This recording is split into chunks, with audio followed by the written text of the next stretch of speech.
Have you ever seen the confession tape, Sean? Have you ever seen him confess?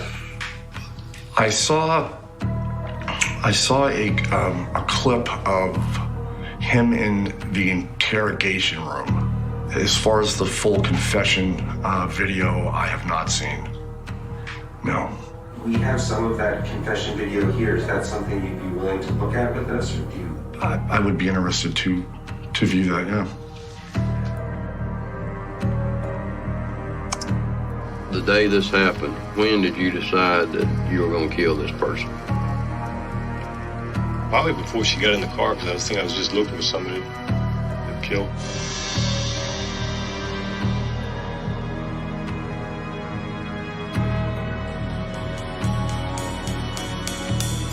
I got out of the car. When I got out of the car, I had a knife sitting there beside my leg. I grabbed the knife and walked around to where she was at.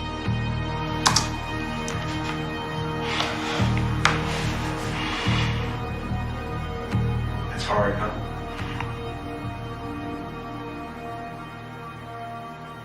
Not for him. For his victims. It took me a long time to...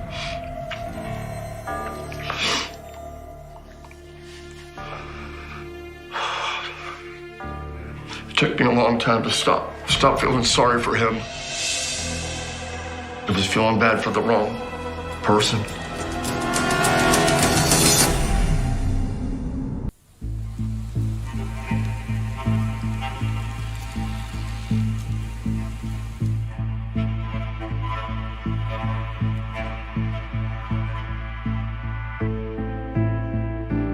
I've never seen this picture before. Why we were laughing so much, I don't know. I can't remember, but that's a good picture. I have good memories of me and him. I mean, that's one thing you can't take away from somebody is their memories, and I wouldn't throw away our good memories because of what he ended up being and what he ended up doing. I loved him. He was my big brother. He was a good older brother.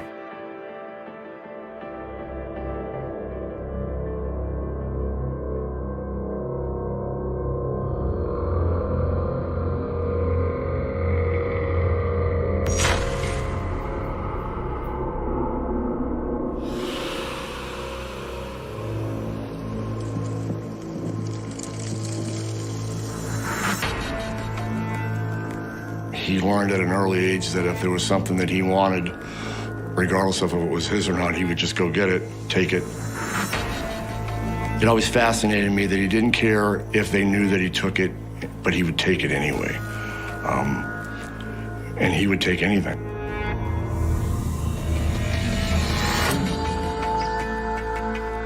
There was a couple of girls that were our age that each had a bike. 3 sisters, 3 different bicycles, and Patrick had convinced me that we should steal their bikes. All we need to do is switch the parts and they won't know they're the same bikes. I thought that was a foolproof plan. They're never gonna know that these are their bikes. Being a younger brother, it was difficult to say no to Patrick. And it was maybe a couple of hours that we were out there riding our new bikes, and a short time later, the sheriff showed up.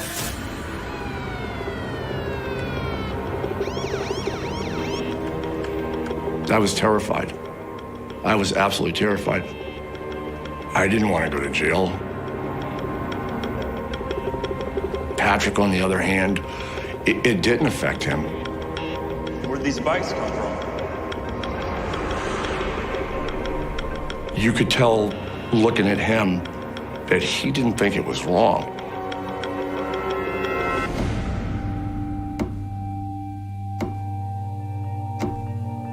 When we would go to visit people that had kids, Patrick was crazy about cars, Matchbox cars.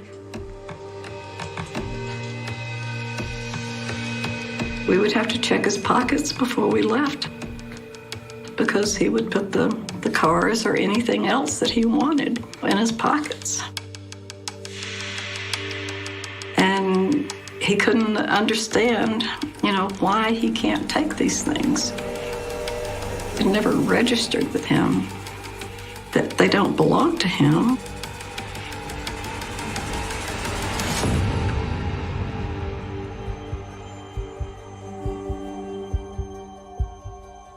I remember her saying to us that if you guys want to act like criminals, then you're going to eat like criminals. And that night for dinner, we get a glass of water and 2 slices of bread. We had to spend the whole weekend in our room. We couldn't go outside and play, and it didn't bother him. It didn't bother him. I don't think any punishment that he got was a deterrent for him. I knew what was right and what was wrong, and I don't think he ever had that mechanism in his brain to tell him what was and what wasn't.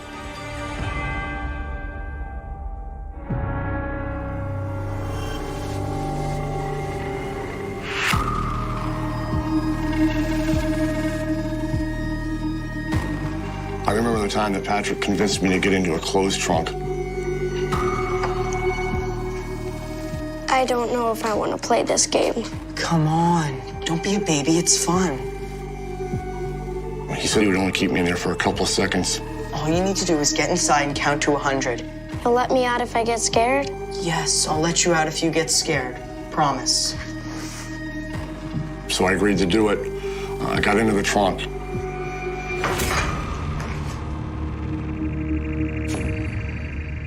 And he wouldn't let me out.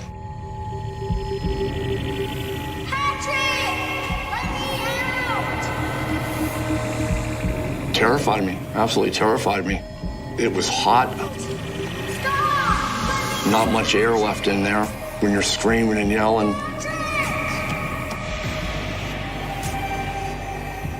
He kept me in there for a while.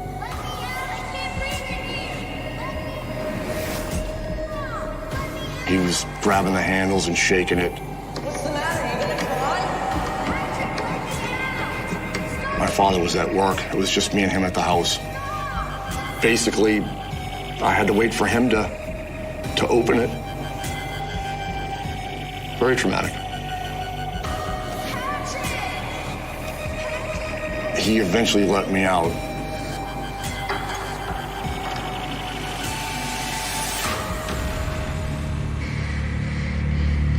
But if he had sympathy,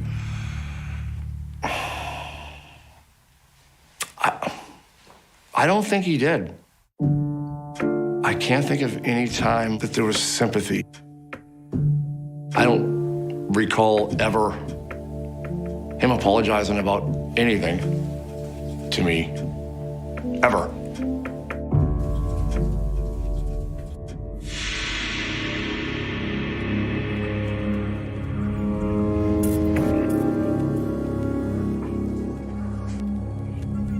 He was so depressed when he was younger, and he didn't seem to enjoy doing anything. I worried about him all the time. You mean there's nothing more you can do? I took him to a psychologist, and after a few visits, the doctor told me, you don't have to bring him back because he won't talk to me. Patrick, please. You need to tell me what's going on. I would ask him, why do you do this? Why do you do these things? And he didn't have an answer, or he wouldn't answer.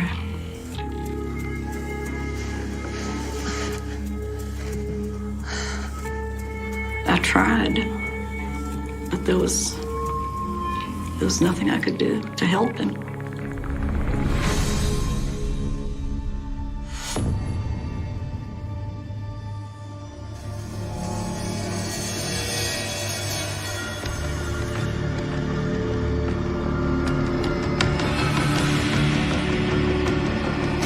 I'll never know what pushed him over the edge, but once he got over to the other side of the edge, there was no way to get out.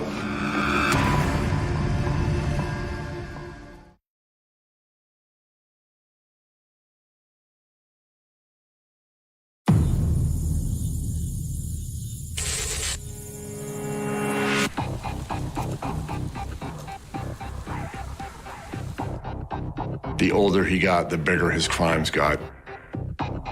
It was so easy for him to just pick a house out in the neighborhood and go, I'm gonna break into it. As simple as me getting up and going, well, I'm gonna wear a blue shirt today. I look back now and I don't think it was ever about the money for him. I think it was the rush of just doing the stealing. It didn't matter who it affected. The older he got, he needed more. He needed that bigger fix.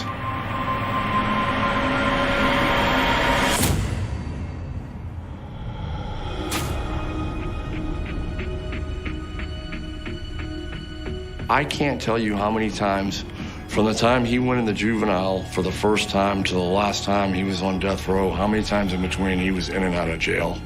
I can't even begin to tell you. I mean, he didn't care.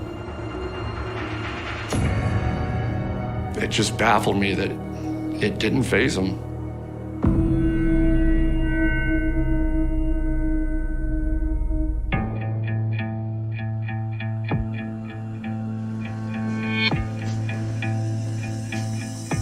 Sheriff asked me to come with him. And I asked him why, and he said that there's suspicion that I broke into a couple of the houses. Were you anywhere near that house? No, I wasn't at all. Money was taken, stereo equipment. They saw a blonde-haired kid in the area. I had blonde hair. I didn't steal anything. I would never do that. They wanted to take prints of my sneakers. And if they matched the ones that we got from the crime scene, you know, you're going to be charged with breaking and entering. It scared the hell out of me. I mean, I knew I didn't do this. The whole time, Patrick was waiting outside. When we got out of the sheriff's department, he admitted that he did it. But how did my shoes end up there? Because I wore them. That it was him that had broken into the houses and that he had used a pair of my sneakers. I could have been arrested. Yeah, but you weren't. I was furious. And I'm looking at him in his eyes, thinking, why? Why are you doing this? Could have turned him in as soon as he told me that it was him that broke in and used my sneakers. I could have. And I didn't. I don't know why. I don't know why I protected him.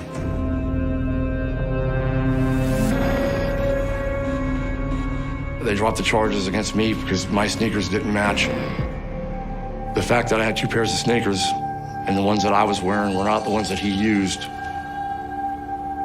kept me from going to jail.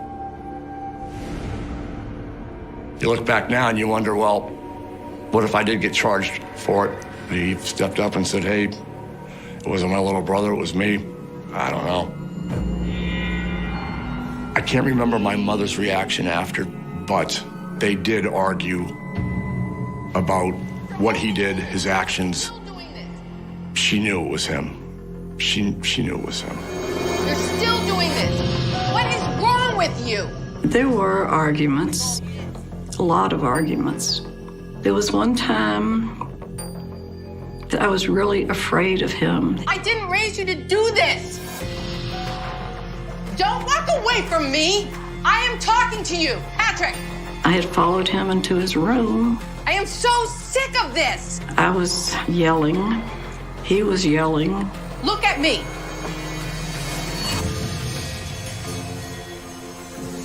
And there was a baseball bat in there.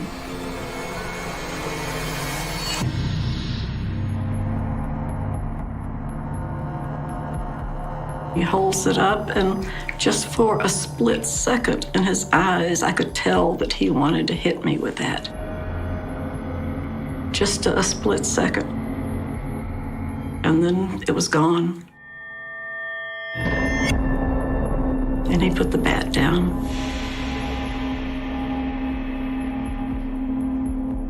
I think that was the only time that I was ever afraid of him.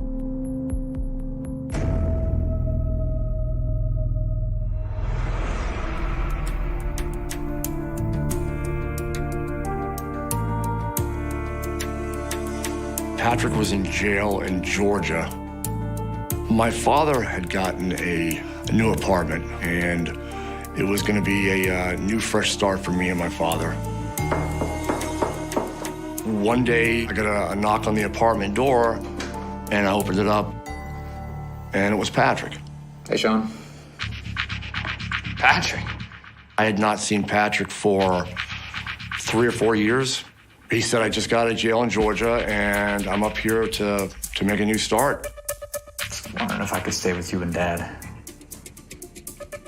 Of course. Every time I saw my brother after him getting out of jail for a long period of time, it was always good to see him. Of course. Thanks, man. I always wanted to give him another shot. He was my brother. But it's hard to be happy because you know he's only going to be out for a little bit. He was never out longer than maybe a year and a half from each time he was in and out of jail. So what do you think, Dad? My father said, okay, these are the rules. You don't steal, you don't lie, you get a job. And Patrick said, okay. I promise. All right. So Patrick moved in, and things were good for a while. He met a girl in the apartment building. They instantly fell in love. I love you so much. It wasn't long after that she announced that she was pregnant with twins, a boy and a girl. And that was the happiest I'd ever seen Patrick, ever. But in the back of my head, I knew it was just a ticking time bomb.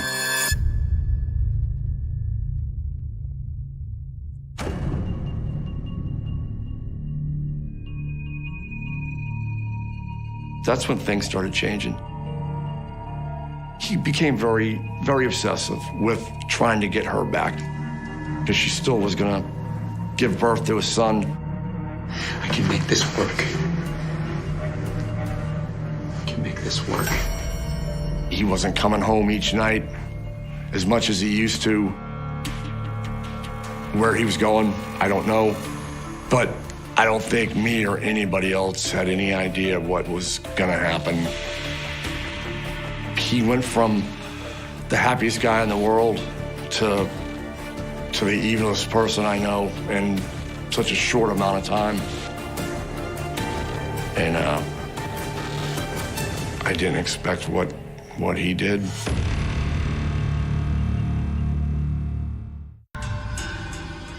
I know I can change. I can make this work. His girlfriend had pushed him away, and he couldn't handle that. You will never change. He started acting differently. He wanted to hang himself.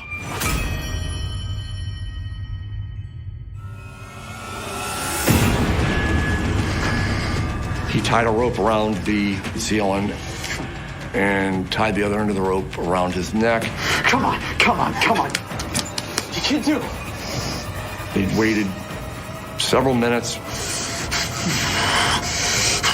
Come on! Come on!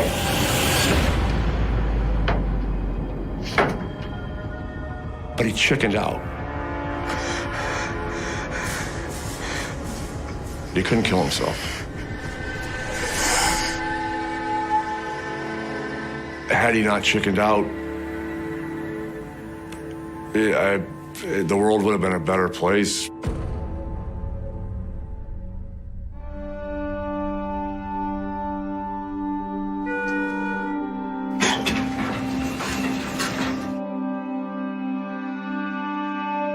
A little girl had gotten into the elevator with him, and something happened. I believe something clicked in his head. He had just recently lost his daughter, and then this little girl got into the elevator.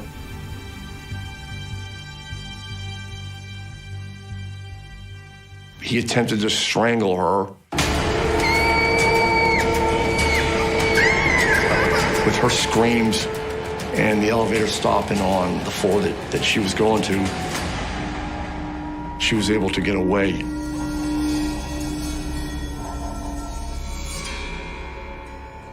It was a lot different from shoplifting, stealing cars. Now he's almost taken the life of another human being. The police showed up. He was arrested. Patrick went to Bridgewater State Institution, and it was probably 4 days later that my father had informed me that we were asked to leave the apartments because of Patrick's actions. That was it for me. That was my final straw.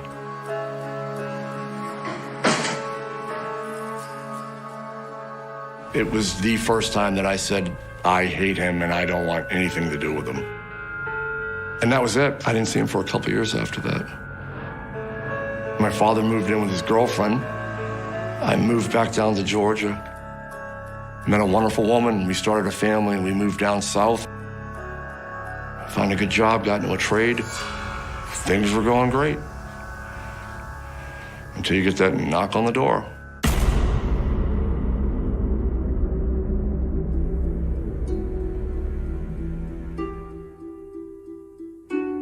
He would come over, me and Patrick, we would have a couple of beers, cook dinner.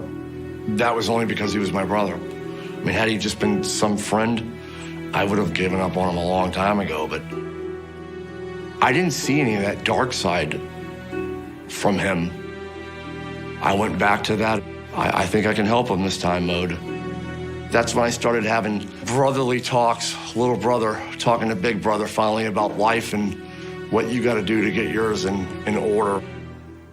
I'm rooting for you. I want to help. Just stay out of trouble and you could have a normal life. And I got the same answer that I got all the other times was, this is going to be it, Sean. I'm gonna get my life together. Don't say it if you don't mean it. I'm serious. I mean, I've made my mistakes. I've paid my dues. I've become a better man because of it.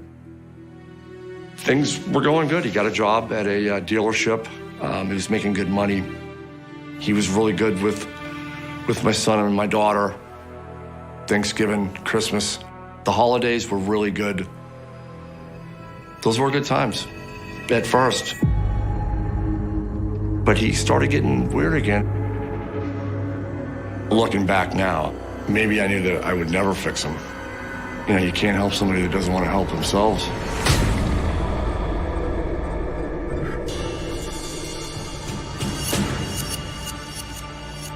There was a night he had come down to the house, upset. Patrick, calm down. Talk to me. What happened? He was breathing heavy. He was, real jittery. Patrick, what happened? He had rear-ended a woman. Is she okay? Yeah, she's fine. It was just a fender bender. He left the scene of the accident because he was afraid that he would get arrested because he'd had a couple of beers and he didn't want to go to jail. Put my hand on his shoulder and, just calm down, relax. It's going to be okay. She's not hurt. It was just a simple fender bender. And I talked him down for a few minutes to get him to relax. You are not going to prison. Okay.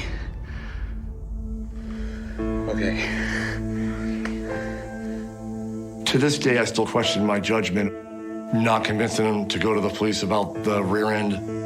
I was concerned because what he had done was against the law. But I thought it was him taking responsibility for his actions, sort of. He knew what he did was wrong, but he didn't want to go back to jail. At that point, he hasn't been arrested for stealing, hasn't been arrested for breaking into any houses. I got him calmed down, and that was it. I never heard about the girl afterwards, and it was forgotten.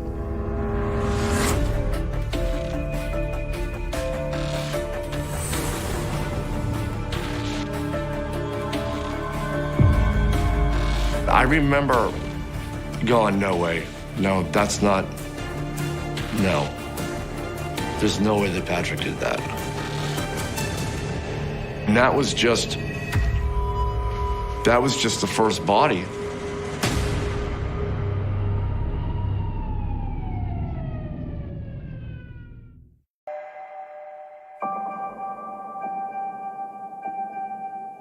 Detectives came to the door, and Patrick was in his room. I didn't know what they wanted. I went to get Patrick, and I asked Patrick, why are they here? And he didn't know, he said. The detectives took him then.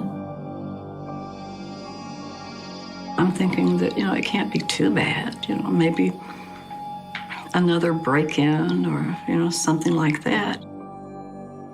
The next morning, I called the police and asked them if they had arrested. And they told me yes, and I said, what are the charges? And she said, murder.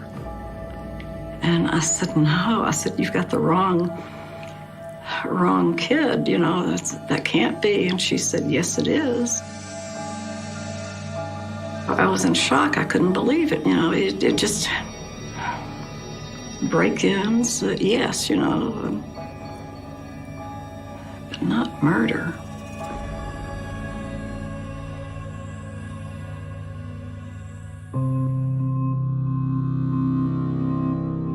And over the years, I would get calls from my mother. St. Patrick's in jails again. Patrick's arrested again. But that call, that was definitely different. She was very upset. I remember going, no way. No, that's not, no. There's no way that Patrick did that. And that was just the first body. We put on the news and really found out the full aspect of what was going on. This case, officers say, is just one of 4 that Lewis says he has something to do with. He has confessed to killing 2 women in Mobile and 2 women here in Metro Atlanta.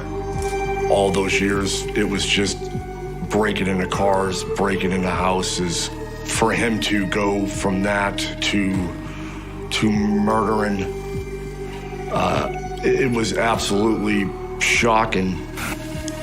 It was on Metropolitan Parkway where the confessed alleged serial killer says he picked up at least one of his victims.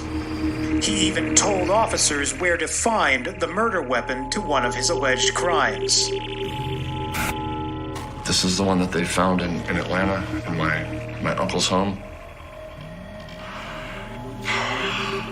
I didn't know it was that big. Investigators found the knife in good condition and will likely be testing it to see if it was used to commit more than one murder, because Lewis has confessed to yet another.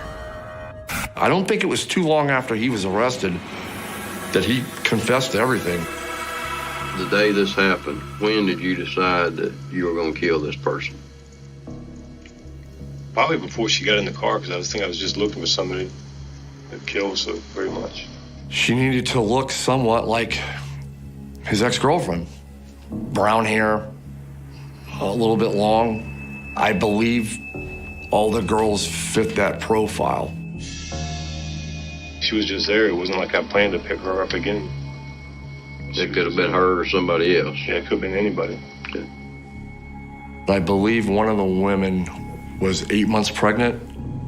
That sent chills down my spine. That's when I pulled the knife out on her. I told her, don't scream, don't just do what I say and I won't hurt you. I didn't want to believe it, but it's kind of hard not to when words are coming out of his mouth. Show me. How you did? I had a hold of her hair and I had the knife right here. And she was walking. And you walked her up to the woods, walked her right up to the woods. When you choked her,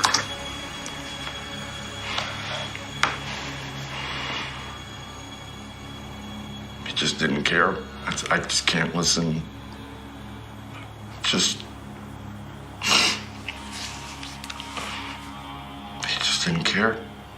I don't ever want to see that again.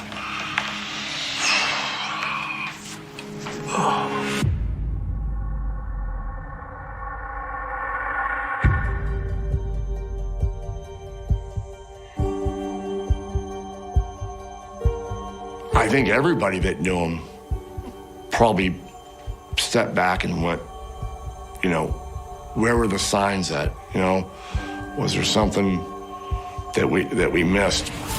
Patrick, calm down. What is it?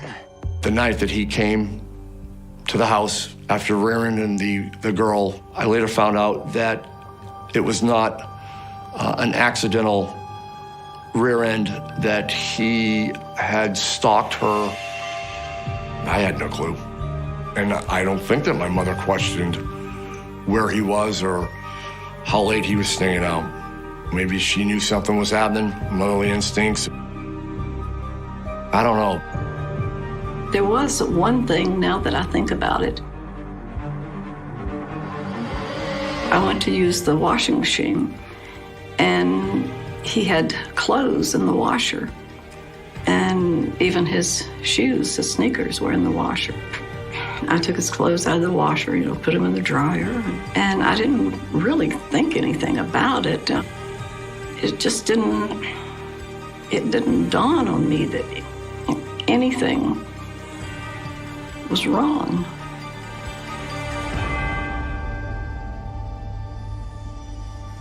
How did you feel when you found out he was sentenced to death? I was happy. I was happy that he was going to get what he deserved. The victims' families, and I can't speak for them, but I believe for them, justice is going to be served by him being on death row and down in the electric chair.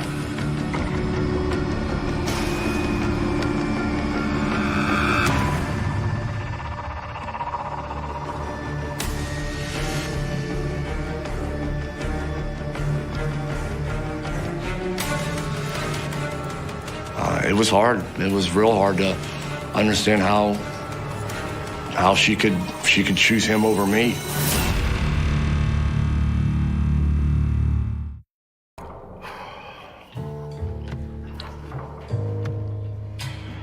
This picture is Christmas of '92.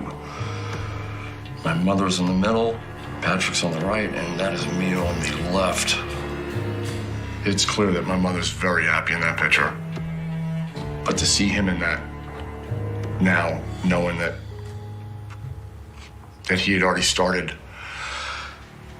killing, to see his arm around my mother, knowing that those hands did horrible things, it's a very strange feeling. It's strange to be looking at his eyes in that picture. People always talk about how pretty his eyes were. But I see those courtroom photos. Those eyes are just pure evil.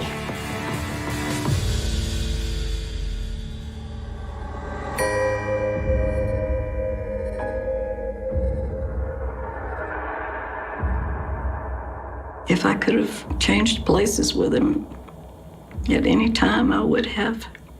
And he knew that. He knew I loved him. You know, there was never any doubt. You know, nothing was ever going to change that. Did Patrick ever tell you why he did it? It wasn't a choice for him. He said it was an urge that he felt, that he had to. And he told me later on that he wondered, you know, why him? You know, why not somebody else? Why was he this way? Did he seem remorseful when you would talk to him? No, he didn't. He had no feelings at all.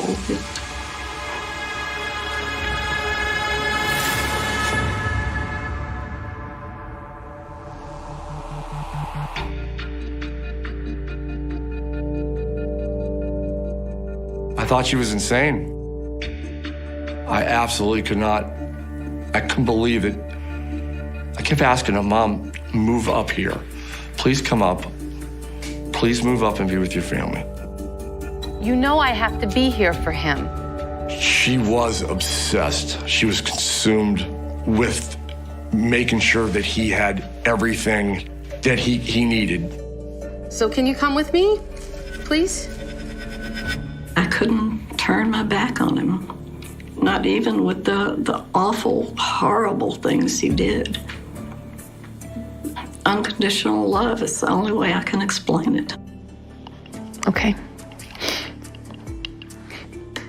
It's how a mother feels. It's how I felt.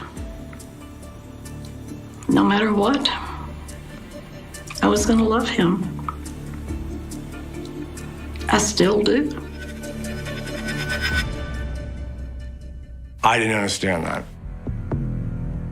In my mind, she chose a serial killer over me. And that angered me for many years. I just didn't want anything to do with her. And that was it. Several years went by. No contact at all. Nothing. But it was always the quicker that he can die, the quicker I can get my mother back. Patrick, you've had her long enough. You know, you have consumed her life over the last several years. That may sound greedy on me, but I wanted my mother.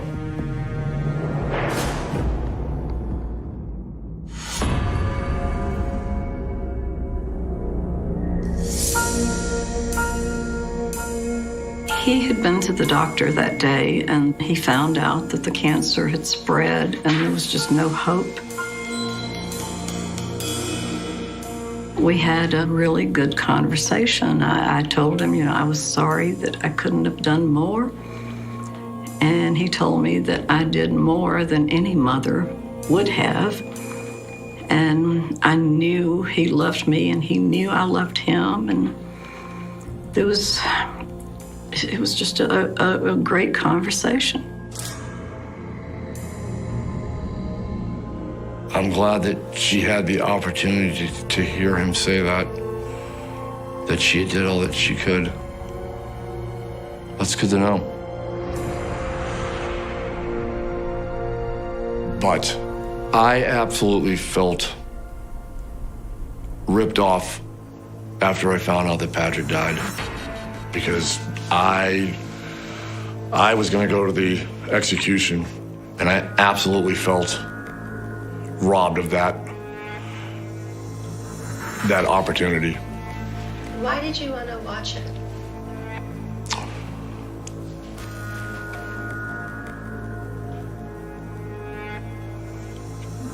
Just to see it finally end. I believe in the death penalty, and I believe that he deserved it.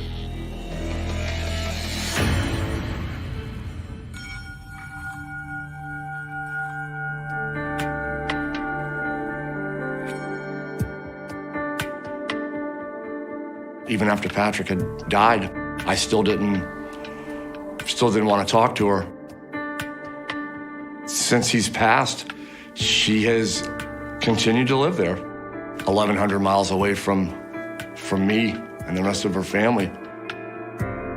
But now I realize that that's what she needed. I understand a mother's love for her child because of my mother. I learned what that bond was because of my mother and Patrick. And that's one of the main reasons that I started talking to her again.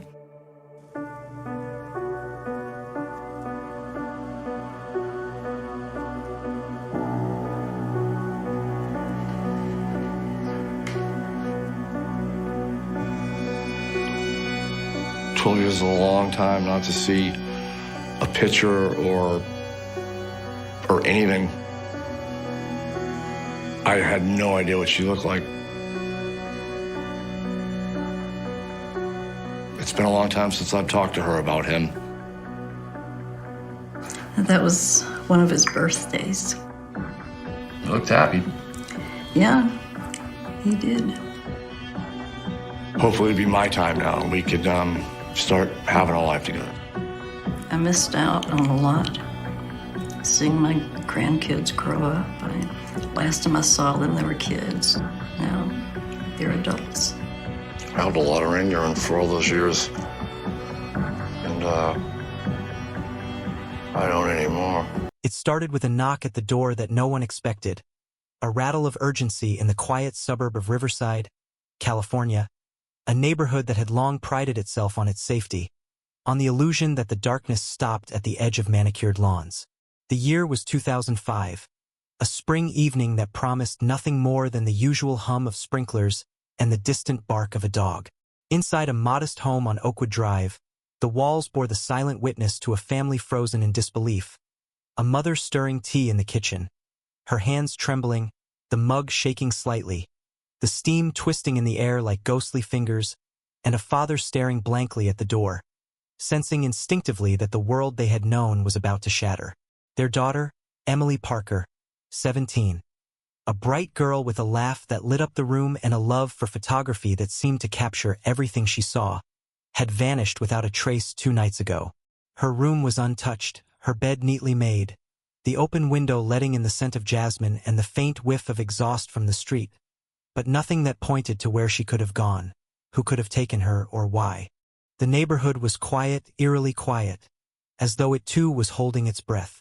Investigators arrived, their badges glinting under the harsh glare of the streetlights, flashlights carving paths through the dark, illuminating the familiar and turning it unfamiliar, each shadow suddenly suspect. They moved with deliberate caution, marking evidence, taking photographs, their voices low and professional. But beneath that calm exterior lurked the same tension, the same gnawing uncertainty that came with a case that felt as though it had swallowed itself whole. Emily's room offered no clues, only the sense of absence, of something vital ripped away, leaving behind the echo of her presence.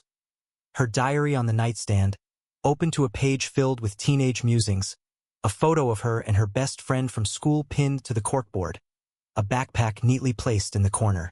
Nothing seemed out of place, and yet everything felt wrong. The investigation started with the usual: friends, classmates, neighbors, questions piled up like storm clouds. Did she argue with anyone? Was she having problems at school? Any recent changes in her behavior? Her best friend, Rachel, spoke with a tight voice, tears glinting in her eyes, recounting the night Emily stayed late at the library. Her phone battery dead, her promise to call fading into silence. Witnesses mentioned a black sedan parked near the park across from Oakwood Drive the previous evening. Idling for too long, engine running, windows tinted, the driver watching, waiting, patient. That was all they had. A fragment of a name on a napkin found in her locker. A voice that didn't match any known acquaintances. A shadow that seemed to follow her footsteps on the security cameras outside the high school. Each clue tantalizing and meaningless, like shards of glass that cut but never reveal the bigger picture. Days became weeks. Weeks stretched into months. Emily's disappearance grew cold, the frantic energy of the first search dissipating into quiet dread. Flyers adorned every lamp post, every corner store. Social media buzzed with pleas for information. Images of her smiling face broadcast across the internet, shared endlessly, liked and commented upon, but yielding nothing. The police held town meetings, the community rallied, but each passing day saw hope diminish just a little more. Detectives pored over witness statements, re-examined crime scenes, chased down leads that twisted and turned back into dead ends. Every piece of evidence, every whisper of a sighting, every tip that came in felt like a knife twisting in an open wound. The more they tried to grasp at answers, the further away clarity seemed to retreat. Then came the anonymous letters, typed, precise, arriving at the station without return address, each word measured, deliberate, haunting. Look closer at the places you never think to look. She's here if you know how to see. One letter contained a single Polaroid, blurred, taken from a distance, of someone standing by the creek behind Oakwood Park, arms raised as if waving, but too far to recognize a face. Another letter included a map of the city with certain intersections circled, streets Emily had walked along countless times, now marked as significant. The handwriting, the choice of words, hinted at someone meticulous, obsessive, someone who watched and waited, whose attention to detail both terrified and fascinated the detectives. Psychological profiles were drawn, consultations made, theories spun like webs across the city. Yet every lead seemed ephemeral, impossible to confirm. Months bled into a year. Emily's room remained untouched, a shrine to her memory, a physical manifestation of absence that grew heavier with each passing day. Her parents, once vibrant, began to fade, their expressions hollow, their conversations reduced to whispers, to stifled cries in the dark. Therapy was sought, support groups attended, yet nothing could fill the void. Nothing could answer the endless questions that plagued their nights. The community, too, carried the weight of her disappearance. Every jogger along the creek, every teen walking home from school, every parent closing their doors at dusk, aware that something irreparable had occurred in their midst. Then, 5 years later, a breakthrough, a cold case unit revisiting old files, cross-referencing databases, looking at patterns that had been missed, overlooked in the frenzy of the initial investigation.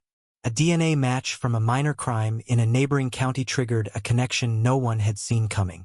Surveillance footage from a gas station, previously dismissed as irrelevant, revealed a figure resembling Emily, older, cautious, moving with purpose, entering a van that had been noted in several unrelated cases. A witness, prompted by a news segment airing a decade-old missing person story, came forward. A former employee at a local warehouse who remembered seeing a girl fitting Emily's description, frightened, escorted by a man who seemed familiar with law enforcement procedures. Piece by piece, the puzzle began to take shape, though still shrouded in shadows, though still incomplete, though still threatening to implode if approached too hastily. The detectives worked tirelessly, following leads that twisted across counties, across city lines, through digital footprints, surveillance cameras, financial records, and old phone logs. Each step closer revealed more disturbing patterns. Emily had been kept isolated, moved periodically, her life a hidden existence, punctuated by glimpses of freedom and intervals of terror.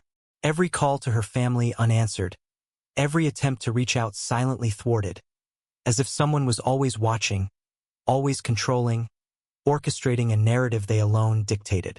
It was a cat-and-mouse game that had endured years, a psychological labyrinth that left investigators questioning not just the perpetrator's motives but the resilience of the human spirit in the face of prolonged absence and deceit. The community was stunned when the news broke.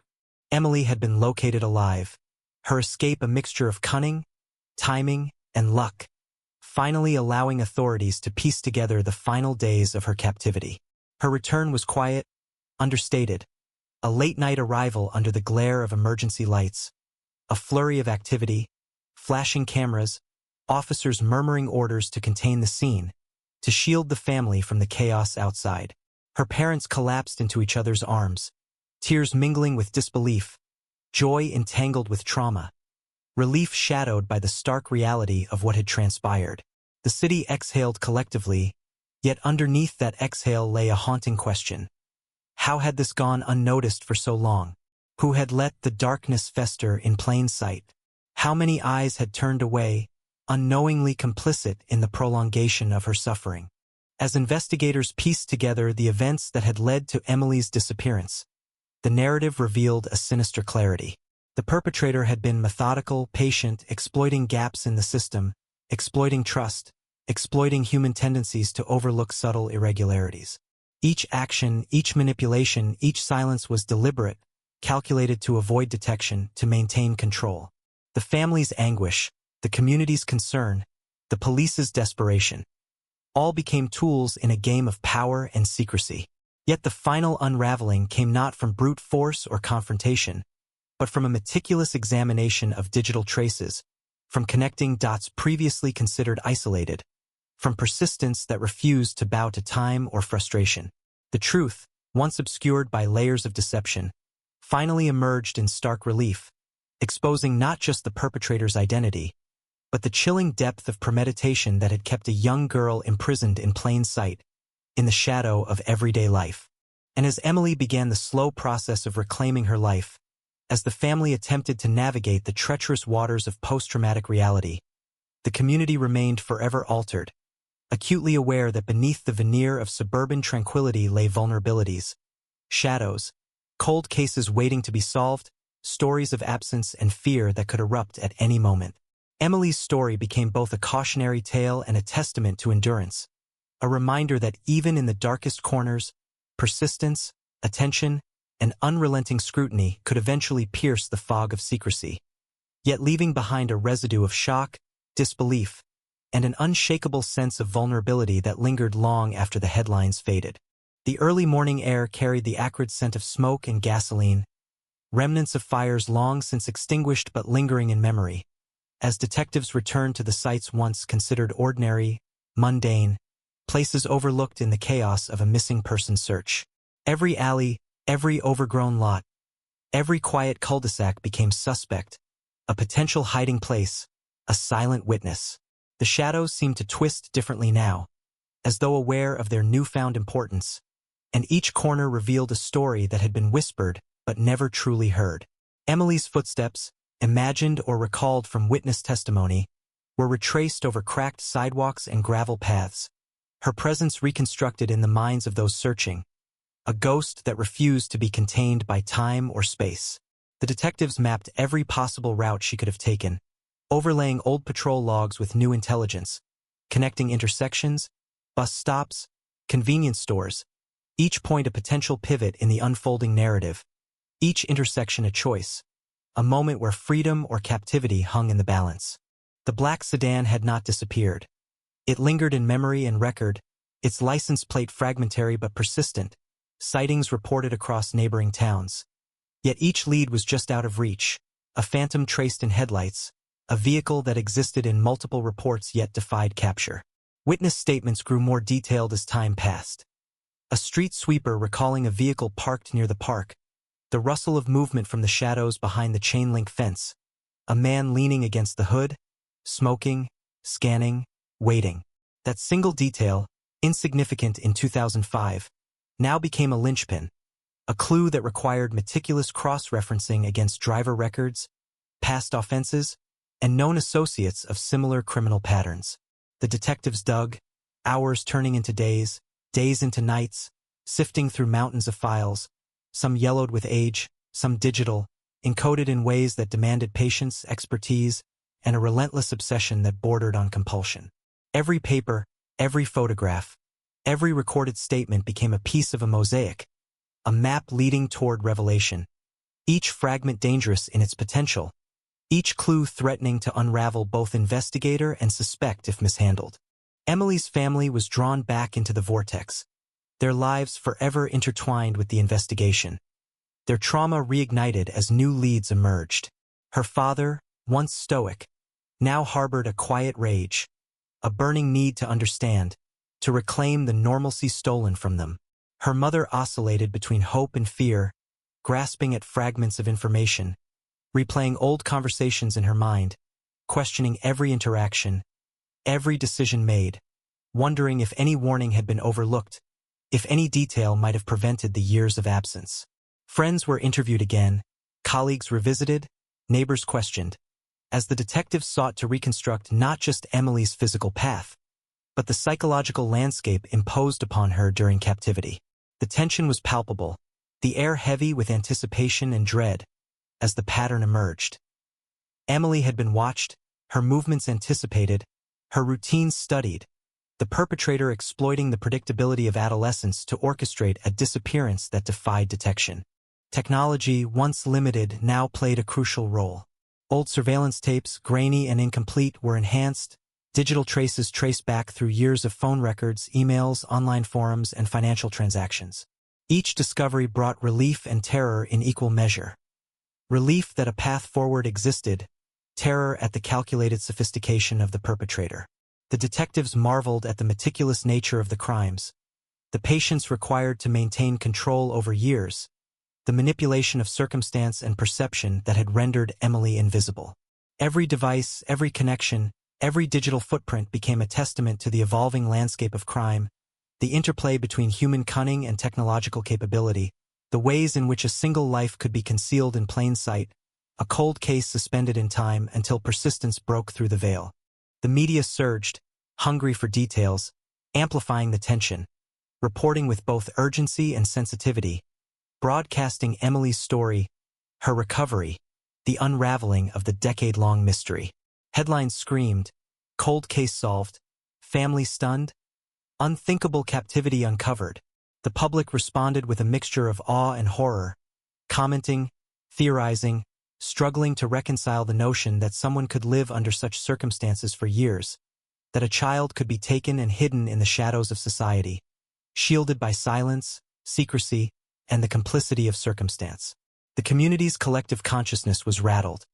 Parents double-checked locks, teenagers shared warnings, neighbors questioned strangers, and the memory of Emily's absence became a specter haunting familiar streets, a reminder of vulnerability in spaces once considered safe. Interviews with law enforcement revealed the painstaking process behind the breakthrough. Every minor lead revisited, every report re-examined with fresh eyes, uncovered patterns missed in the initial frenzy of activity. A janitor remembered a discarded phone charger, insignificant at the time, now crucial. A grocery clerk recalled a girl who paid with exact change, anxious and watchful, details that had slipped past notice a decade prior. Evidence once deemed trivial now served as a thread pulling at the fabric of concealment.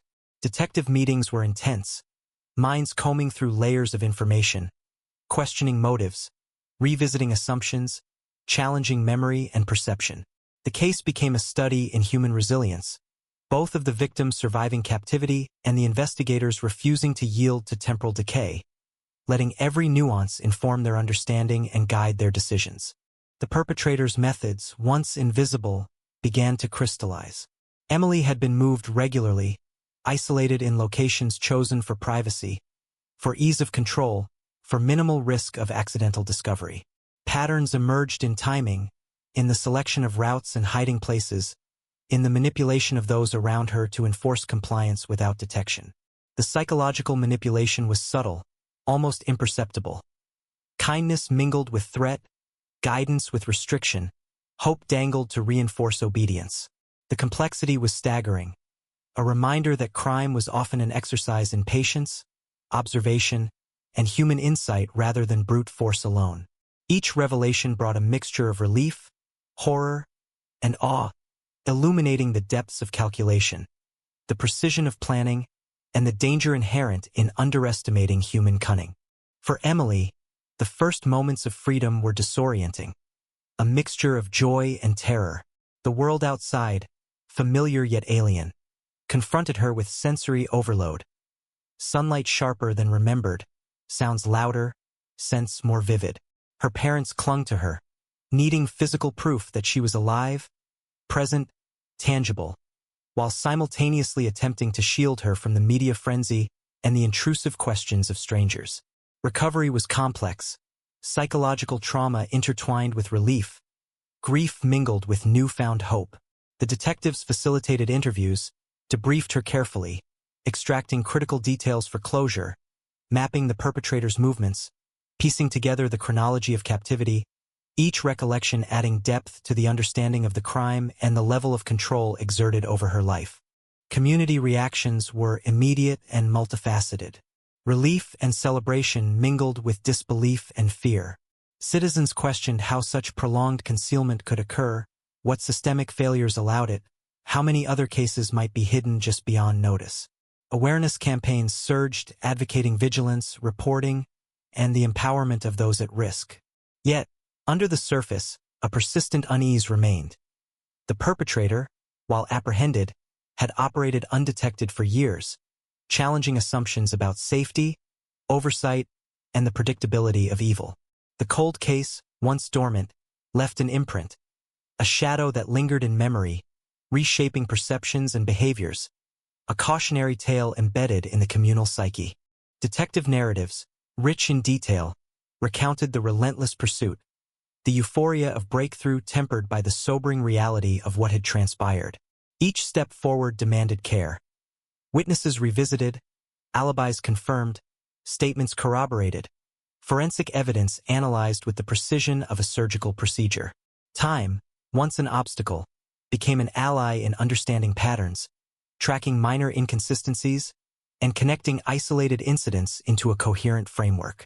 Persistence, patience, and dedication transformed the case from a forgotten headline into a testament of investigative rigor, human resilience, and the capacity to recover a life thought lost, a family thought broken, a community scarred yet vigilant.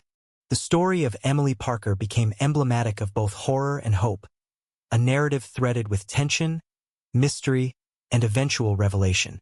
Families of other missing persons drew parallels. Law enforcement adapted methodologies, communities embraced awareness, and the media chronicled a tale that oscillated between tragedy and triumph.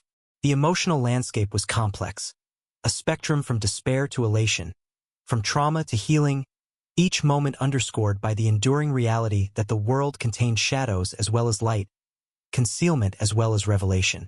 Emily's return did not erase the past, but it illuminated the mechanisms that allowed her disappearance to remain unsolved for so long, providing both closure and a lingering sense of vigilance.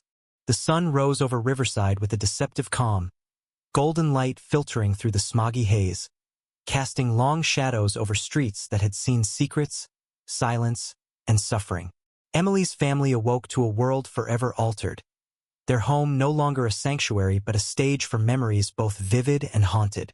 Every corner of the house held echoes of the past, her empty room transformed from a place of absence to a room saturated with questions, photographs, mementos, each item a symbol of what was lost and what had returned.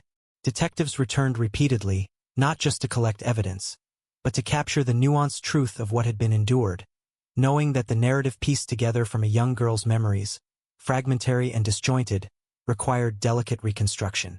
Every description she gave, each recollection of the rooms, the streets, the van, the places she had been taken, became a living map of cruelty and manipulation, a timeline etched into her consciousness, a guide to the perpetrator's mind. Investigators discovered patterns that chilled them. Emily's movements, forced and controlled, were punctuated by psychological tactics designed to disorient and dominate. She described being moved late at night, the van's engine humming like a predator stalking, the streetlights flickering past like eyes observing, calculating. The man who had held her had a routine, his presence invisible to neighbors and authorities alike, yet omnipresent to her, his instructions precise, his moods shifting unpredictably, creating an environment of constant vigilance. She learned to anticipate, to obey, to survive, her teenage mind forced into an adult strategy of endurance and observation. Details surfaced. How meals were regulated, how communication was forbidden, how subtle cues indicated danger, and how she had learned to navigate these rules to preserve herself. Each revelation sent ripples of shock through the detectives and the family alike, illustrating the depth of control and manipulation that had gone unnoticed for years, a testament to both human cruelty and resilience. The cold case unit sifted through digital remnants, old phone records, discarded devices, online activity long dormant, connecting dots in ways that had eluded initial investigations. A simple message deleted years ago, a credit card swipe, a GPS ping buried in old logs, each became a piece of a puzzle, revealing movement patterns, stops, and deviations that aligned perfectly with Emily's recollections. The sophistication of the perpetrator's strategy became apparent. An intricate orchestration designed to remain invisible, to manipulate ordinary environments into tools of confinement.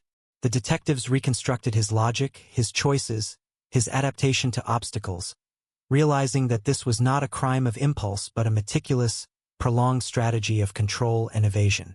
The realization brought both relief and horror. Relief that the case could finally be understood. Horror that such meticulous cruelty could exist in a world that appeared ordinary, calm, and safe. Media coverage intensified, turning Emily's story into a national conversation. A cautionary tale framed in stark headlines. California teen recovered after decade-long captivity? Cold case solved. The hidden life revealed. Community grapples with the unthinkable. Interviews with law enforcement emphasized procedural breakthroughs, the dedication of the cold case unit, the patience required to revisit overlooked leads. Yet, amid the factual reporting, the emotional reality could not be contained.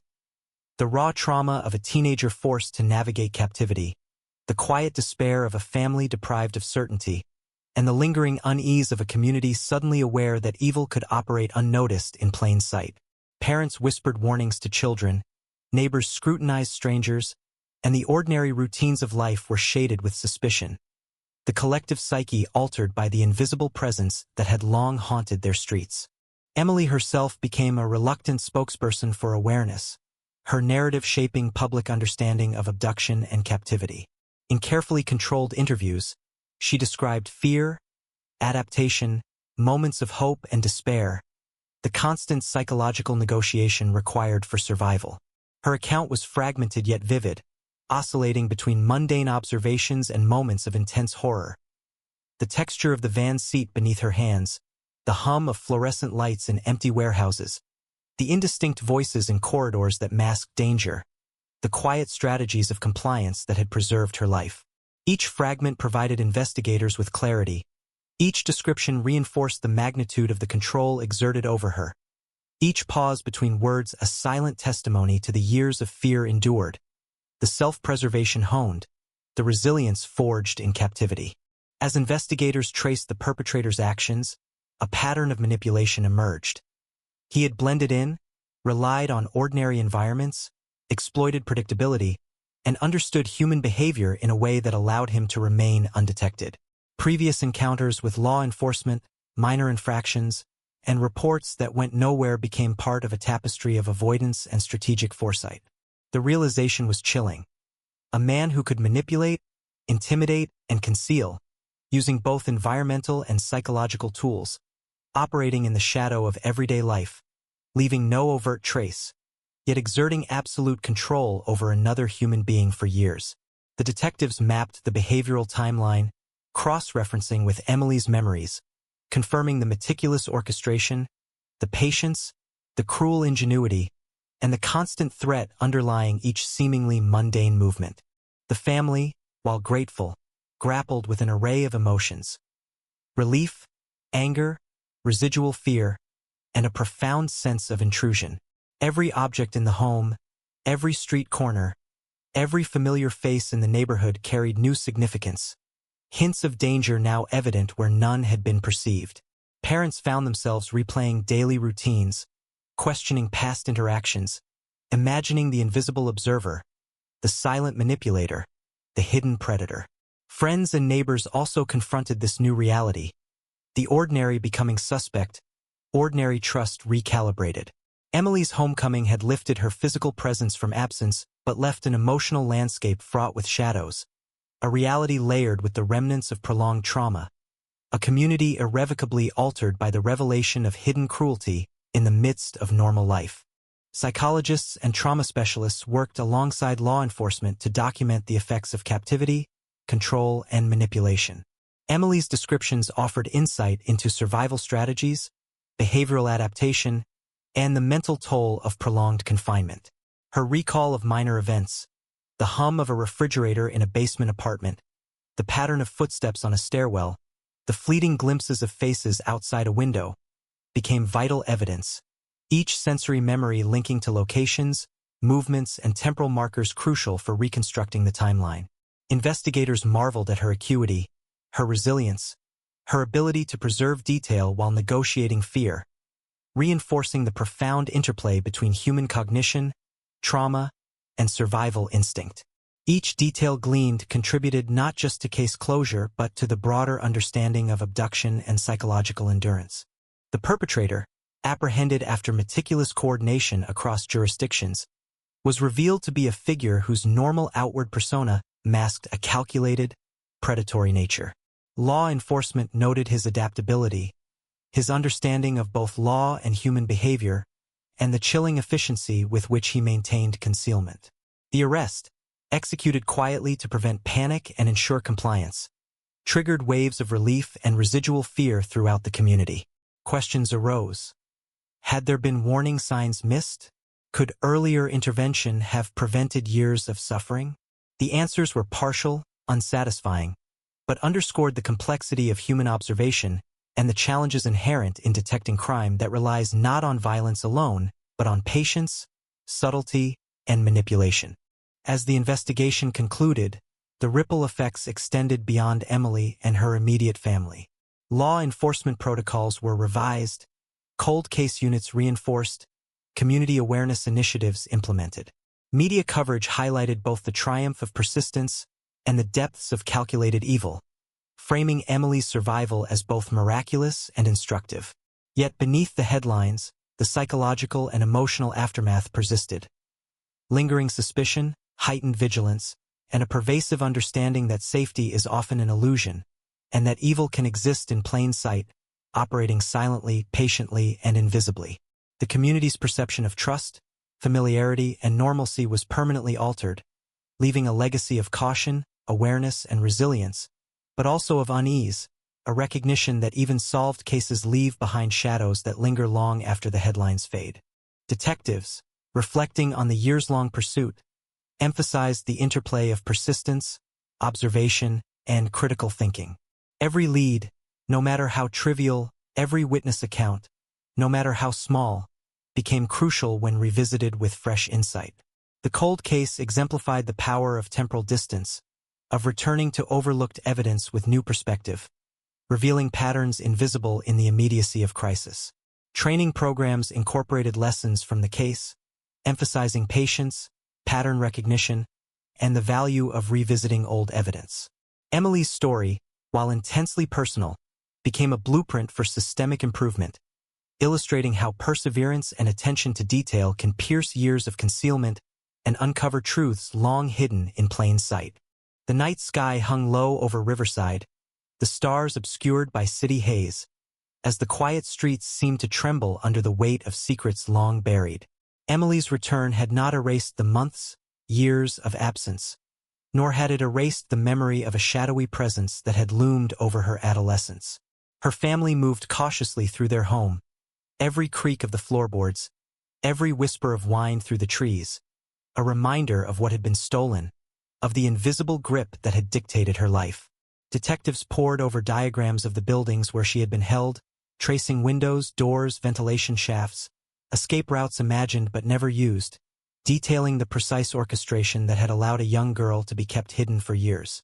Every photograph of abandoned warehouses, empty alleyways, and unremarkable storage units became a map of captivity, each corner a silent witness to manipulation, each shadow a record of the perpetrator's meticulous attention to control.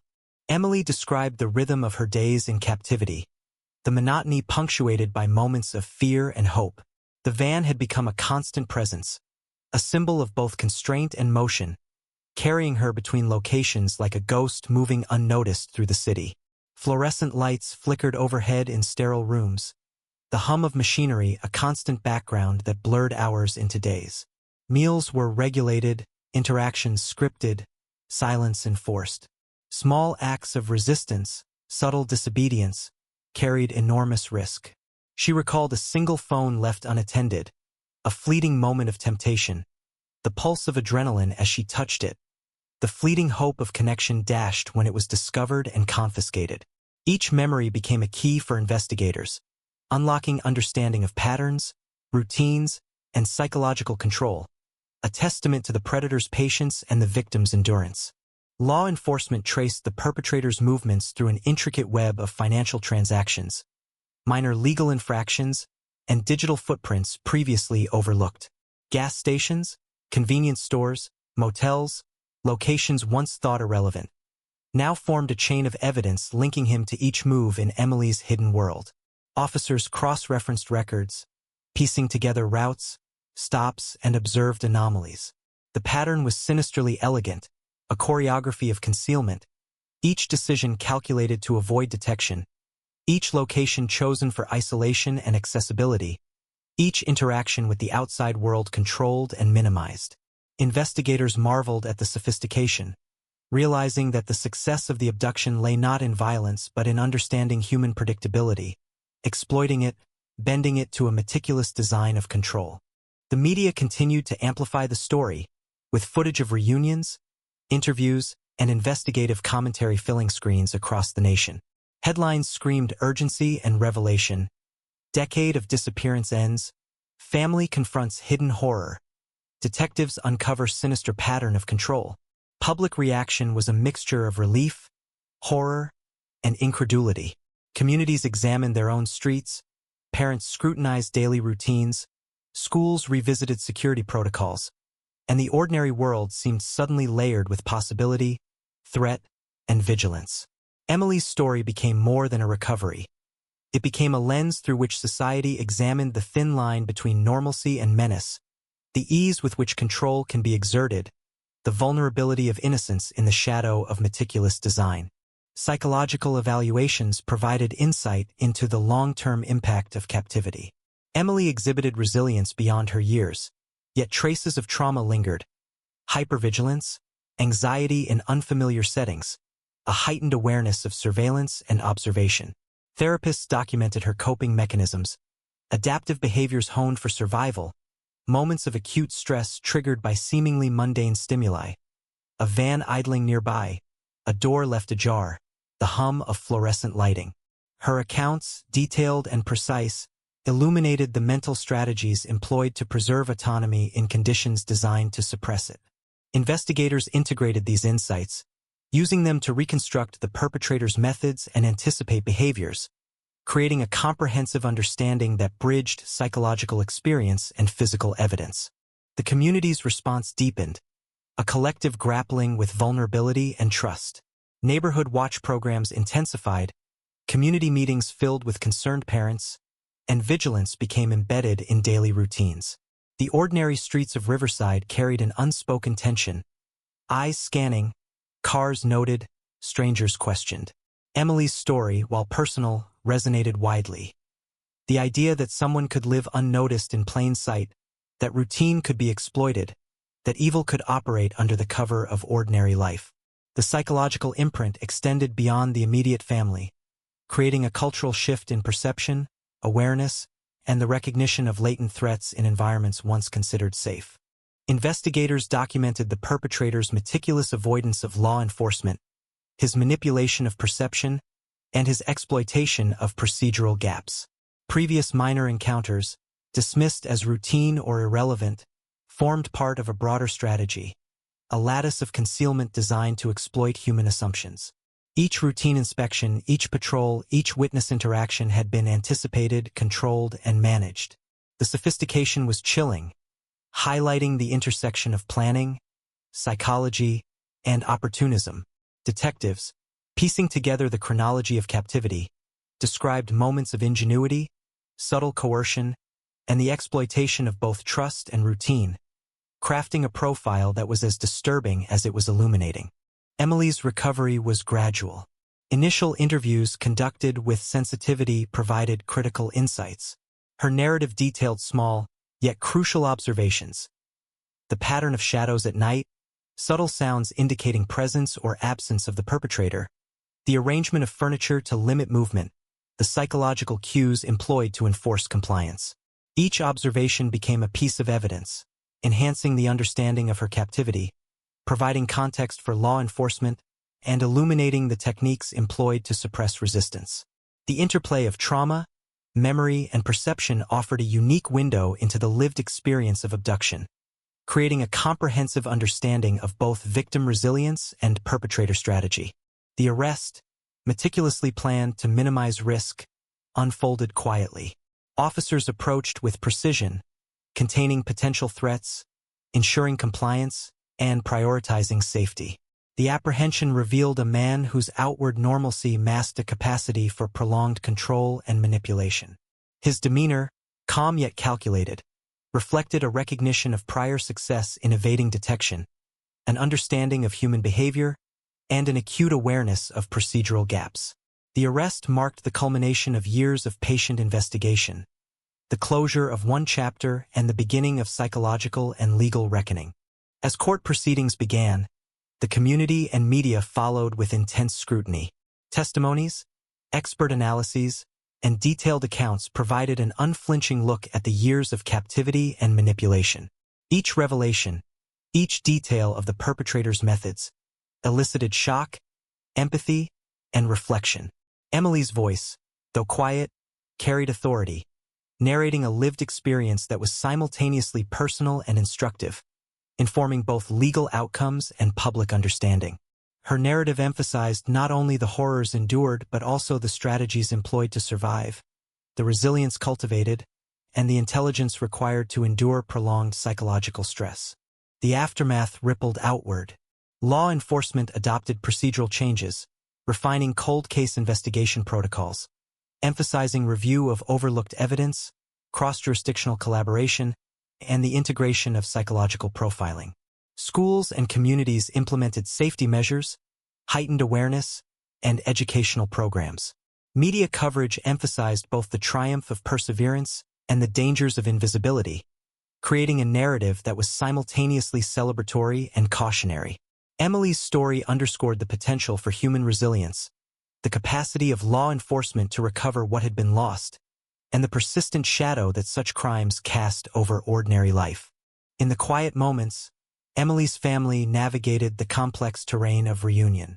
Physical presence did not erase memory. Emotional reconciliation required patience, therapy, and support. Every shared meal, every conversation, every ordinary moment carried significance, a reminder of what had been stolen, what had returned, and the fragility of normalcy. The parents, once immobilized by grief and uncertainty, began to reclaim agency, guiding Emily through the slow rebuilding of trust, autonomy, and confidence. The community, observing, absorbing, and reflecting, recognized the enduring impact of absence, the subtle ways trauma reverberates, and the imperative to remain vigilant, compassionate, and connected. The cold case, finally resolved, left behind a legacy. Awareness, vigilance, procedural refinement, psychological insight, all grew from the resolution of Emily Parker's disappearance. Yet beneath these tangible outcomes lay an emotional truth.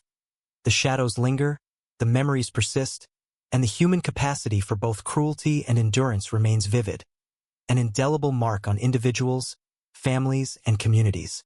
Emily's survival, while extraordinary, illuminated the persistent reality of vulnerability, the complexity of human behavior, and the power of perseverance in the face of calculated malice. Her story became both a warning and a testament, a narrative that refused to fade, echoing in the minds and hearts of all who bore witness, a reminder that even the darkest mysteries, when pursued with dedication, can yield light, yet never fully erase the shadows left behind. Days turned into nights with a strange rhythm in Riverside, the ordinary cadence of life fractured by the extraordinary revelation of Emily Parker's survival. Streets that had once carried mundane traffic now seemed to hold the weight of memory, every sidewalk a stage for imagination, every parked car a potential witness to what had unfolded unnoticed for years. The family moved carefully through these spaces, still haunted by absence, still conscious of the shadow of captivity that lingered in their minds. Emily's steps, tentative yet purposeful, traced paths she once could not take freely, and every ordinary street corner became a reminder of extraordinary endurance. The detectives, meanwhile, labored tirelessly to reconstruct the finer points of the perpetrator's movements, every stop, every deviation, every choice forming a pattern that revealed both calculation and obsession, a choreography of control designed to remain invisible in plain sight. Emily's memories of captivity unfolded like a fragmented map, each recollection precise and horrifyingly mundane at once. The van, a constant instrument of control, hummed along streets familiar to residents yet overlooked in their significance. She remembered the rhythm of her days, punctuated by precise schedules, subtle psychological nudges, and the calculated distribution of fear. Fluorescent lights flickered overhead in anonymous warehouses, the hum of machinery a constant undertone to her measured compliance. Meals were sparse and monitored, interactions scripted, freedom a concept abstract and tantalizing. Small acts of defiance carried enormous risk, and every sound, every movement, every fleeting glance outside her immediate enclosure became data, signals to interpret, obstacles to navigate, dangers to avoid. Her teenage mind, forced into acute observation, became a tool of survival, decoding behaviors, intentions, and potential threats, preserving the self in a world designed to erase autonomy. The investigation intensified as law enforcement traced the perpetrator's web of activity through financial transactions, minor legal infractions, and digital breadcrumbs long neglected.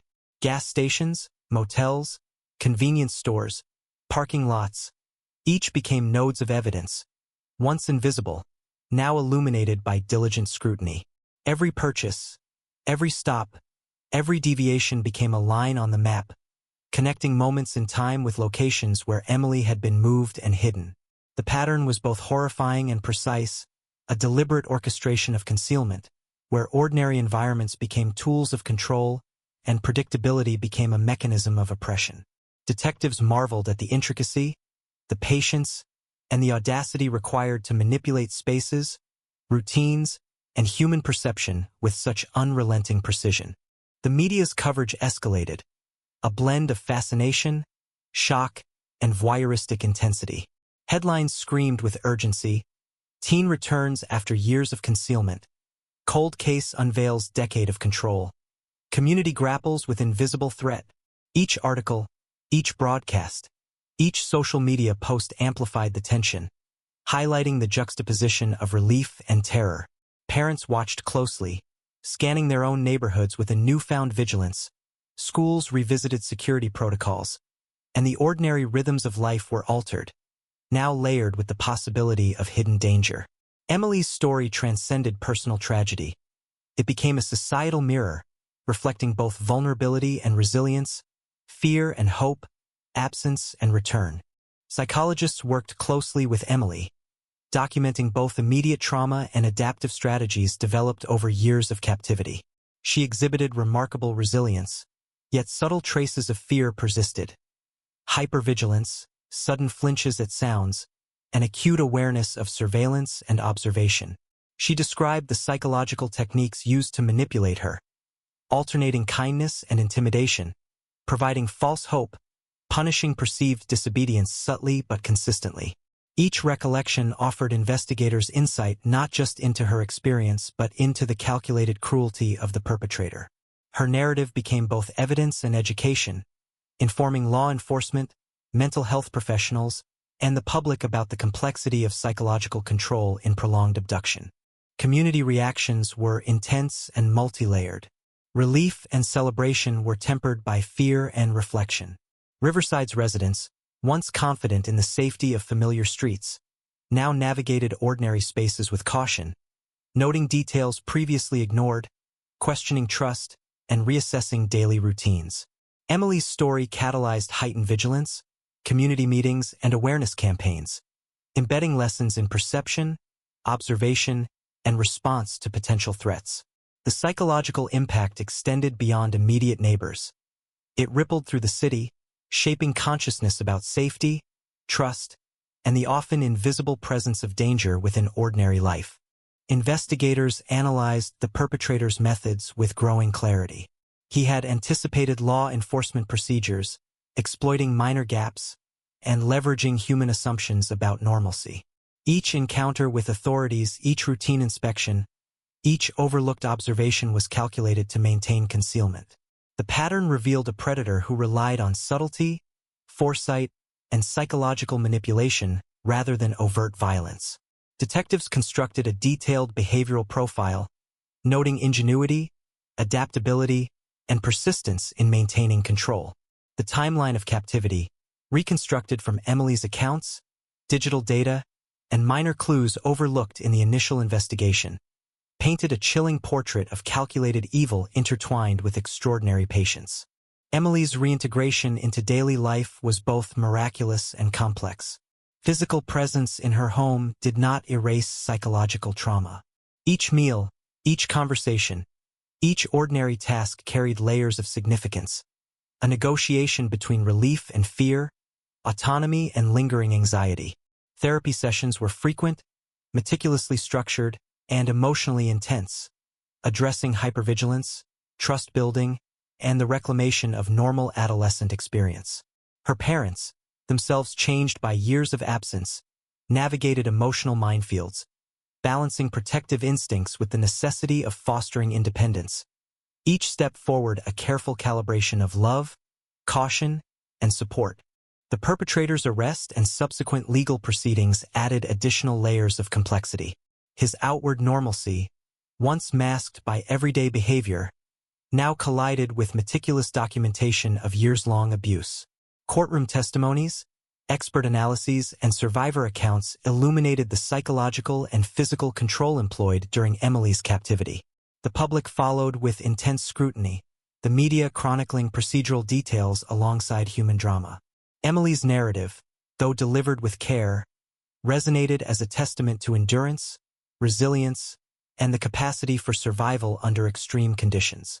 Her testimony highlighted both the depth of manipulation and the strategic intelligence required to endure captivity, offering insight into criminal behavior and human adaptability under duress. The aftermath of the case rippled across multiple layers of society. Law enforcement revised cold case protocols, emphasizing cross-jurisdictional cooperation, evidence reevaluation, and the integration of psychological profiling. Schools implemented preventive measures, families reconsidered safety practices, and the broader public engaged in discussions about vulnerability, observation, and trust. Emily's story, while deeply personal, had transformed into a cultural touchstone, illustrating both the capacity for evil and the persistence of human resilience. Each element of recovery, from the personal to the societal, underscored a dual reality. While evil could operate unnoticed for years, meticulous investigation, attention to detail, and enduring determination could restore what had been lost. Despite resolution, shadows persisted. Ordinary spaces remained charged with memory. Familiar streets retained a sense of latent threat, and the psychological imprint of years-long absence endured in Emily, her family, and the community. Recovery was a process, non-linear and ongoing, punctuated by moments of triumph and confrontation with lingering fears. Law enforcement acknowledged the duality. While the perpetrator's apprehension provided closure, the emotional and social reverberations could not be erased, a reminder of both vulnerability and perseverance. Emily's story became a template for understanding abduction, psychological manipulation, and the long-term impact of captivity. Educational initiatives, law enforcement training, and public awareness campaigns leveraged the case to highlight the importance of observation, persistence, and vigilance. Communities reflected on the fragility of perceived safety, the necessity of attentive engagement, and the capacity for individuals to endure extraordinary adversity. Her survival, extraordinary in both circumstance and consequence, served as both a cautionary tale and an emblem of resilience, underscoring the complexity of human experience in the face of prolonged threat and control. The emotional landscape of Riverside shifted permanently. Families recalibrated perceptions of safety, neighborhoods engaged in collective awareness, and ordinary spaces became layered with significance and caution. Emily's return, while celebrated, left a profound imprint on collective consciousness, a reminder that even solved cases leave traces of trauma, vigilance, and the awareness that evil can operate silently within familiar environments. The narrative of her survival, meticulously documented, analyzed, and publicized, became a lens for examining the interplay between human cunning, perseverance, and recovery. Through painstaking reconstruction, investigators, therapists, and Emily herself pieced together the timeline of captivity. Minor details, a shadow in a window, a sound in a hallway, a fleeting interaction, acquired significance, contributing to understanding both method and motive. Each memory offered insight into the psychological architecture of control, illuminating strategies of compliance, resistance, and adaptation. The cumulative narrative provided closure for law enforcement and the public, yet remained emotionally complex, underscoring the enduring impact of prolonged absence, trauma, and eventual restoration. The months following Emily Parker's return were measured in fragile steps, a careful negotiation between past trauma and the tentative reclamation of life.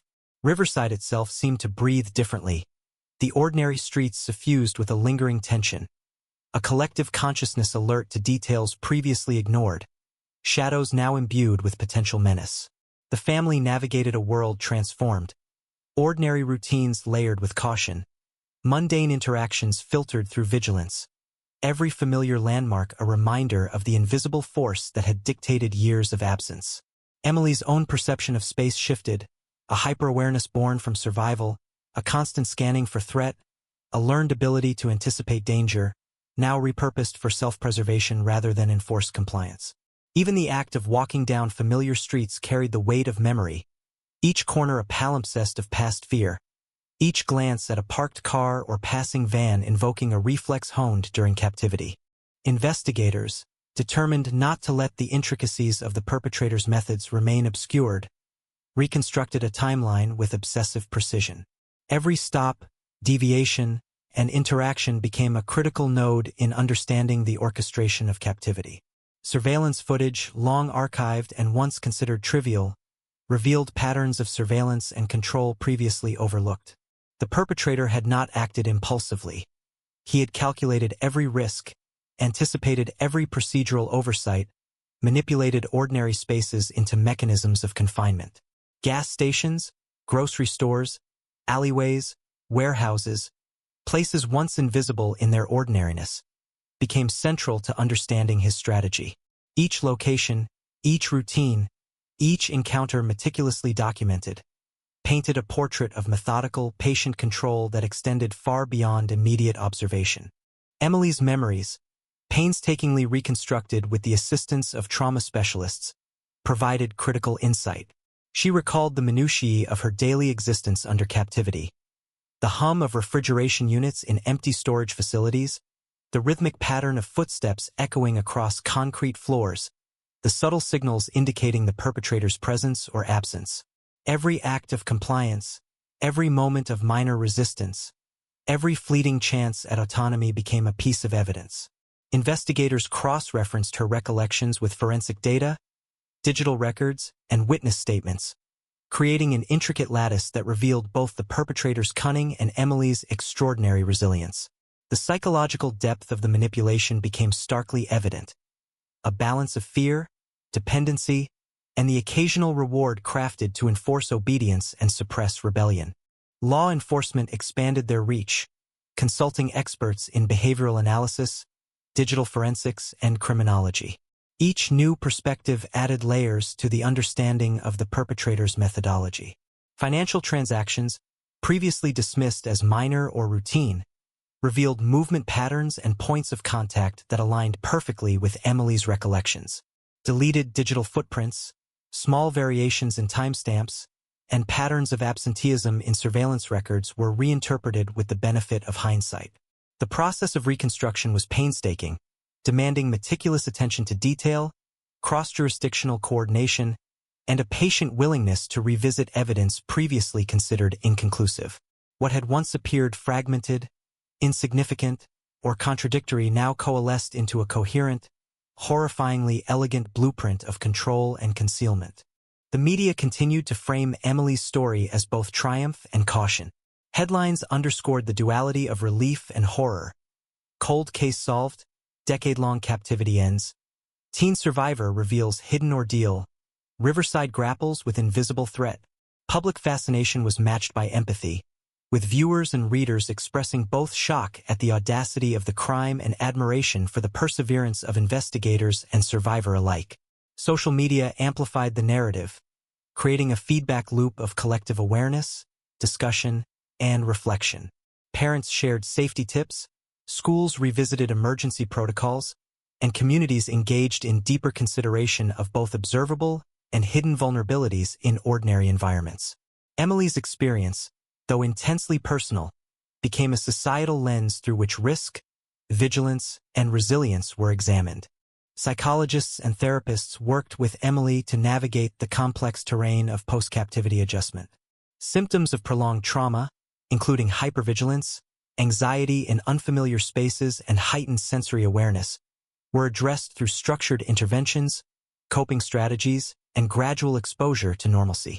Her own insight into survival strategies provided valuable input, guiding therapeutic approaches and informing law enforcement understanding of how a victim navigates extreme control.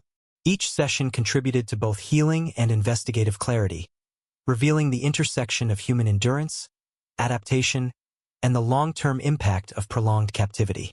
Meanwhile, investigators pursued the last remaining threads of the perpetrator's activity, tracing the nuances of his manipulation and control. Locations used for confinement, modes of transport, and subtle psychological tactics were cataloged and analyzed. Minor details, an overlooked key, a strategically placed object, a repeated pattern of lighting, revealed a deliberate, patient orchestration designed to maintain dominance while avoiding detection. This forensic and behavioral reconstruction illuminated the calculated cruelty inherent in the crime, emphasizing both the perpetrator's sophistication and the extraordinary resilience required to survive. Emily's reintegration into daily life was punctuated by moments of tension and triumph. The simple act of attending school, walking through familiar streets, engaging in social interactions, carried new weight. Ordinary experiences were infused with caution and observation, the acquired skills of survival repurposed for protection rather than compliance. Family interactions involved ongoing negotiation between support, autonomy, and the slow rebuilding of trust. Every conversation, every routine, every moment of normalcy was layered with significance, reflecting both recovery and the residual imprint of captivity. The arrest and prosecution of the perpetrator progressed with meticulous attention to detail. Legal proceedings highlighted both the extent of premeditation and the psychological mechanisms employed during years of abduction. Expert testimonies described manipulation, control, and the adaptive strategies victims developed to survive. The public followed with intensity, viewing each revelation as a window into a hidden reality that existed beneath the surface of ordinary life. Emily's testimony, delivered with courage and precision, articulated both the horror endured and the agency preserved, providing critical insight into the dynamics of prolonged control and the intersection of psychology and survival. Community awareness deepened in response to the case. Neighborhoods initiated proactive safety measures, awareness campaigns highlighted the need for vigilance, and schools reinforced protocols for prevention and detection. Riverside's social fabric was transformed by the recognition of invisible threats operating in familiar spaces, the realization that ordinary routines could be exploited, and the awareness that vigilance and communication were essential for protection. Emily's story, while rooted in a personal tragedy, served as both an educational tool and a catalyst for systemic change, illustrating the interconnectedness of individual experience, law enforcement, and community vigilance. Despite the resolution of the case, the psychological and social echoes persisted. Shadows of fear lingered in familiar streets, routine actions were performed with heightened awareness, and the memory of absence left indelible marks on both Emily and her family. Recovery was an ongoing process, a delicate balance of reclaiming autonomy, rebuilding trust, and integrating the extraordinary into everyday life. Law enforcement recognized that closure of a case did not erase its emotional and social impact, and that vigilance, education, and psychological support remained essential components of both healing and prevention. The culmination of investigation, arrest, and narrative reconstruction demonstrated the power of persistence, observation, and multidisciplinary coordination. Every overlooked detail, every minor clue, every fragment of memory contributed to the ultimate resolution. Emily's endurance, intelligence, and meticulous recollection became central to understanding the crime, reconstructing timelines, and ensuring that justice was served. The cold case, once dormant, now served as a model for investigative excellence, illustrating both the dangers of invisibility and the capacity for human perseverance to illuminate long-hidden truths. In quiet moments, Emily's family reflected on the journey from disappearance to recovery. The home, once a sanctuary disrupted by absence, became a space of tentative reconciliation, each interaction imbued with awareness, care, and cautious optimism. The community, likewise, carried forward a heightened consciousness, a recognition that vigilance, attention, and persistence were vital in safeguarding ordinary life. Emily's story, though deeply personal, transcended the immediate experience, offering lessons in resilience, observation, and the enduring capacity to reclaim life from the shadows of prolonged adversity. The mornings in Riverside began quietly but never peacefully, the air thick with the residue of years of uncertainty. A city trying to reconcile ordinary life with the extraordinary horror that had unfolded in its midst. Emily Parker moved through familiar streets with heightened awareness, a survivor recalibrating her instincts to match freedom instead of fear. Each sidewalk, each street corner, each parked car carried layers of meaning, a silent echo of years she had been forced to endure under captivity. Detectives continued to reconstruct the minutiae of the perpetrator's movements, layering Emily's recollections atop digital traces, minor observations, and forensic evidence previously overlooked. Every intersection became a potential pivot point, every alley a historical record of decisions, every Van route a timeline etched across the cityscape, invisible to ordinary eyes but mapped in painstaking detail by those unwilling to let the past fade without comprehension. Emily's memories, vivid yet disjointed, continued to offer crucial insight. She recalled the precise rhythm of daily life under captivity, the flicker of fluorescent lights overhead in abandoned warehouses, the hum of air conditioning units, the minor sounds signaling the presence or absence of the perpetrator.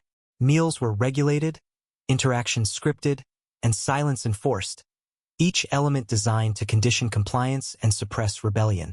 Every minor act of resistance carried monumental risk, each decision a test of instinct and courage. These recollections became essential to investigators, allowing them to reconstruct the perpetrator's methodology, anticipate his psychological strategies, and identify locations where his control had been absolute. The precision of his orchestration was chilling, a testament to calculated malice intertwined with patient observation, a design created to remain invisible in plain sight. Investigators expanded the scope of the inquiry, tracing overlooked financial transactions, digital communications, and minor legal infractions. Gas stations, motels, storage units, and alleyways became nodes in a broader network, previously invisible, now revealing an intricate map of movement and control. Each minor clue, once dismissed, contributed to the evolving understanding of a calculated predator, a man whose sophistication and patience allowed him to evade detection for years. The integration of digital forensics with behavioral analysis created a detailed picture. A network of control, a chronology of manipulation, a blueprint of captivity meticulously executed and carefully concealed from ordinary perception. Media coverage continued to amplify the narrative, balancing fascination with caution. Headlines highlighted both relief and horror. Cold case revealed. Teen survives hidden decade. Investigators map years of concealment. Community reflects on invisible threats. Public reaction was multifaceted. Relief, disbelief, fear, and empathy intertwined. Parents scrutinized familiar streets, communities reassessed safety protocols, and ordinary life became layered with awareness and vigilance. Emily's story transcended her personal ordeal, becoming a societal lens through which vulnerability, resilience, and observation were examined. Her experience illustrated the thin line between routine and threat, highlighting how easily ordinary environments could be transformed into instruments of control. Psychologists continued to work closely with Emily, helping her navigate the long-term impact of captivity. Symptoms persisted: hypervigilance, acute awareness of movement in her environment, and heightened sensitivity to unexpected sounds or interactions. Therapy focused on gradually restoring autonomy, rebuilding trust, and integrating experiences into a narrative that reinforced both survival and resilience.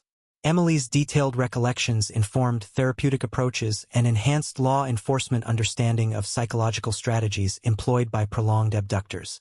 The synergy between mental health insight and investigative clarity illuminated the complex interplay between trauma, adaptation, and the capacity for human endurance.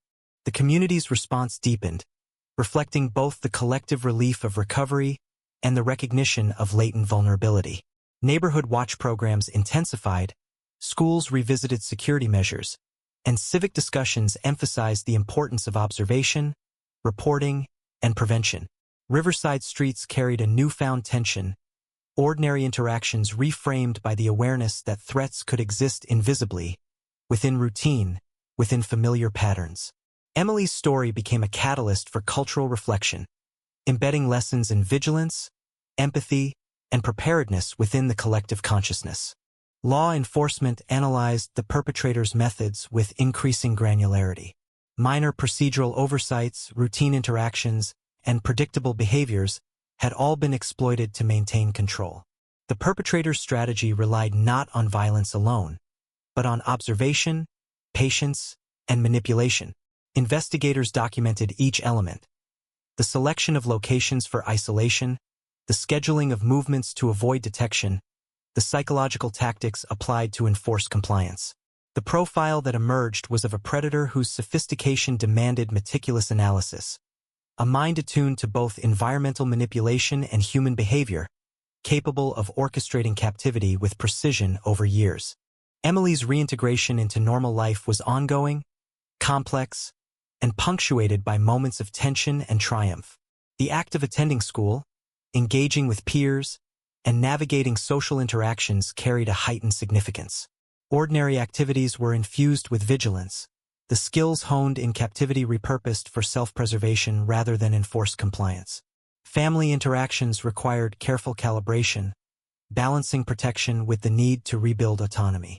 Every meal, conversation, and shared experience became a step in reclaiming life, a careful negotiation between the past and the present, trauma and resilience, absence and recovery. The arrest and prosecution of the perpetrator proceeded with meticulous precision. Courtroom proceedings highlighted the methodical nature of the crime, the psychological manipulation employed, and the extraordinary resilience of the survivor. Expert testimony dissected the intricacies of control, behavioral adaptation, and survival strategies. The public observed with fascination, horror, and admiration. Emily's narrative, delivered with clarity and courage, provided insight into both the mechanics of captivity and the human capacity for endurance. Each detail revealed the calculated orchestration of years-long manipulation, underscoring the intersection of psychology, patience, and criminal cunning. The impact on the community was profound. Residents recalibrated perceptions of safety, schools implemented proactive measures, and ordinary routines were layered with vigilance. Emily's survival, while extraordinary, became a societal touchstone, a case study in resilience, observation, and the capacity to reclaim agency. Law enforcement protocols evolved, incorporating lessons learned from meticulous evidence analysis, cross-jurisdictional collaboration, and survivor testimony. Awareness campaigns reinforced the importance of attentive engagement, preparedness, and communication. Yet, even as legal closure approached, shadows lingered. The psychological imprint of prolonged absence remained in Emily, her family, and the community. Ordinary streets retained an undertone of vigilance, memories of unseen observation shaped behavior, and the process of recovery required ongoing attention and support. The case illuminated both the fragility and resilience of human experience, revealing the duality of vulnerability and strength, fear and courage, control and liberation. Emily's journey underscored that survival is not simply the absence of harm, but the active reclamation of agency, identity, and autonomy. Through careful reconstruction, investigators, therapists, and Emily herself pieced together a coherent timeline of captivity. Minor sensory details, previously dismissed, became pivotal. The flicker of a light in a distant warehouse, a pattern of footsteps on concrete, a faint hum signaling the perpetrator's presence. Each fragment contributed to understanding both method and motive, creating a detailed narrative that bridged the gap between lived experience and forensic analysis. Closure was achieved not only through apprehension but through comprehension, revealing the mechanisms of control, the strategies of survival, and the extraordinary patience required to recover truth from years of concealment. The emotional terrain of Riverside shifted irreversibly. Families internalized heightened awareness, neighborhoods engaged in collective vigilance, and ordinary spaces carried layers of significance shaped by memory and survival. Emily's return, while celebrated, was also a reminder that even solved cases leave lasting echoes, that trauma endures beyond resolution, and that vigilance, awareness, and empathy are essential in a world where ordinary life can be exploited by extraordinary calculation. Her story became both a warning and an emblem, illustrating human resilience in the face of persistent, calculated malice, a narrative resonating across personal, communal, and societal dimensions. The city of Riverside seemed quieter now, yet beneath the surface, tension lingered like a faint hum, a residual echo of the years of uncertainty that had gripped the community. Emily Parker moved through streets that were both familiar and fraught with invisible memories, each corner recalling moments of captivity, each ordinary building once a site of subtle, calculated terror. The family home, once a refuge disrupted by absence, became a place of tentative reconciliation, the air heavy with relief and lingering vigilance. Detectives continued to revisit minor details, cross-referencing recollections with forensic evidence, digital records, and witness statements. The network of control the perpetrator had created was laid bare, a lattice of meticulous planning and psychological manipulation now reconstructed with painstaking precision. Every movement, every choice, every deviation from routine was catalogued, a map of captivity that highlighted both the predator's cunning and Emily's extraordinary endurance. Her memories offered layers of insight, both vivid and fragmented, as she recounted the small but critical details of her confinement. She remembered the subtle sounds of footsteps echoing in concrete corridors, the flicker of dim lighting in storage units, the careful placement of objects to restrict movement, the controlled rhythm of daily life dictated by the whims of a man intent on dominance. Meals were rationed and interactions scripted. Minor infractions resulted in subtle punishment, calculated to enforce compliance without leaving overt evidence. Each recollection was not just a testament to cruelty but also a blueprint for investigators, allowing them to anticipate behavioral patterns, identify potential sites of concealment, and understand the psychological mechanisms at work. Emily's ability to recall these details, honed over years of acute observation and survival, became an invaluable tool in reconstructing the trajectory of her abduction and the meticulous orchestration behind it. Investigators delved deeper into overlooked transactions, movements, and digital traces. Motels, parking lots, alleyways, and storage units that had previously seemed inconsequential now revealed a calculated chain of concealment. The perpetrator's strategy relied on subtlety, patience, and the manipulation of ordinary environments to achieve extraordinary control. Each location, each deviation from the norm, became a piece of a larger puzzle, a testament to the meticulous planning that allowed him to remain undetected for years. Cross-jurisdictional collaboration brought new perspectives, integrating behavioral analysis, forensic data, and digital forensics to create a comprehensive timeline that highlighted both the predator's ingenuity and the survivor's extraordinary resilience. The media continued to chronicle the story with intensity, balancing fascination with horror. Headlines emphasized the resolution while underlining the years of unseen manipulation. California cold case solved. Teen emerges from hidden captivity. Decade-long ordeal reconstructed. Community confronts invisible threats. Public reactions were multifaceted. A mixture of relief, incredulity, and heightened vigilance. Schools revisited safety measures. Neighborhoods increased observation protocols. And ordinary life was reshaped by the awareness that danger could be present where it had gone unnoticed for years. Emily's experience became a touchstone for societal reflection, highlighting the thin line between routine and threat, and the extraordinary human capacity for adaptation and survival. Therapists and psychologists worked closely with Emily, navigating the complex process of post-captivity adjustment. Hypervigilance, anxiety in new environments, and acute sensitivity to minor stimuli persisted, remnants of years under control. Therapy focused on restoring autonomy, rebuilding trust, and integrating traumatic experiences into a coherent narrative that reinforced survival and resilience. Emily's input was invaluable, informing both therapeutic strategies and investigative clarity. Her recollections illuminated not only the methods of control but also the cognitive and emotional strategies she employed to preserve her sense of self, providing critical insight into the dynamics of prolonged captivity.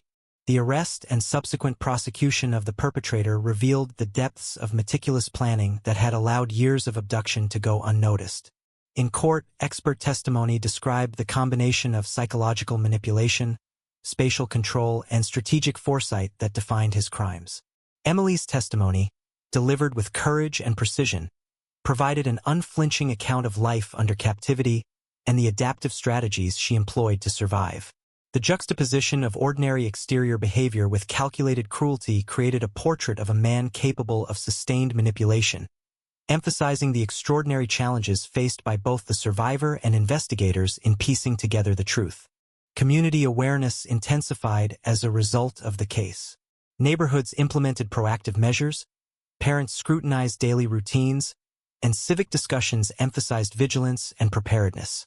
Riverside streets carried an unspoken tension, ordinary interactions reframed through the lens of potential threat. Emily's story transcended personal tragedy, serving as a societal reflection on the intersection of vulnerability, observation, and resilience. The narrative illustrated how ordinary environments can be weaponized through planning, patience, and psychological insight, transforming seemingly mundane spaces into mechanisms of control. Investigators meticulously documented the perpetrator's strategies. Each minor procedural oversight, each predictable behavioral pattern, each interaction with law enforcement had been anticipated and manipulated. The profile that emerged described a predator who relied on observation, subtle coercion, and psychological leverage rather than brute force, highlighting the intricate and patient orchestration required to maintain control over a young victim for years. Forensic analysis, digital reconstruction, and behavioral profiling converged to create a comprehensive understanding of the crime, ensuring that each facet of manipulation was recorded and understood for both legal and educational purposes. Emily's reintegration into daily life was ongoing and delicate. Activities such as attending school, navigating social interactions, and performing routine tasks required a recalibration of instincts honed for survival under duress. Family interactions necessitated balance, blending protection with autonomy, guidance with freedom. Each moment of normalcy carried significance, every ordinary act a milestone in the slow reclamation of agency. Recovery was nonlinear, punctuated by moments of tension, triggers, and triumphs. Therapy and support networks provided guidance, offering tools to navigate residual fear and cultivate resilience in the context of a post-captivity reality. Legal proceedings underscored the gravity of the perpetrator's actions. Detailed documentation, expert analysis, and survivor testimony revealed the sophisticated orchestration of control, manipulation, and concealment. Emily's narrative, precise and courageous, illustrated the intersection of survival and human ingenuity in the face of sustained threat. Public engagement, amplified by media coverage, reflected both fascination and empathy, with communities absorbing lessons on vulnerability, vigilance, and resilience. The case served as a blueprint for understanding both criminal methodology and human capacity for endurance. Even as justice proceeded, shadows lingered in the community. Ordinary streets, homes, and schools bore the subtle imprint of prolonged trauma, each familiar setting infused with heightened awareness. Emily's family navigated the delicate balance between relief and residual anxiety, reconstructing daily life with care, attention, and cautious optimism. Law enforcement recognized that closure did not erase emotional or social reverberations, emphasizing the ongoing need for vigilance, education, and psychological support. The resolution of the cold case provided a framework for understanding, but the imprint of years of unseen control persisted in both collective and individual consciousness. Through the meticulous reconstruction of events, investigators, therapists, and Emily herself created a coherent timeline of captivity. Minor details, sounds, shadows, gestures, spatial arrangements were cataloged and analyzed, each providing insight into both method and motive. The process highlighted the interplay between predator strategy and survivor adaptation, revealing the sophistication of manipulation and the extraordinary capacity for endurance. Closure was achieved not simply through apprehension but through understanding, illuminating the mechanisms of control, the strategies of survival, and the resilience required to reclaim life from the shadows of prolonged absence. Emily's story became a societal touchstone, illustrating both the fragility and resilience of human experience. Families recalibrated perceptions of safety, communities engaged in collective vigilance, and ordinary spaces were reinterpreted with awareness and caution. Her survival, extraordinary in both circumstance and consequence, underscored the duality of vulnerability and strength, fear and courage, control and liberation. The narrative persisted beyond legal resolution, serving as both a cautionary tale and a testament to human endurance, illuminating the capacity to reclaim life, agency, and identity from the lingering shadows of prolonged adversity. The air in Riverside was heavy with anticipation as the court dates drew nearer, each day layering tension over a city already scarred by years of uncertainty. Emily Parker navigated the streets with cautious awareness, a survivor whose mind remained attuned to subtle signs, each glance, each sound, each shadow a reminder of lessons learned during captivity. Her family, though relieved by her return, moved carefully through daily life, their presence in public spaces a blend of vigilance and tentative normalcy.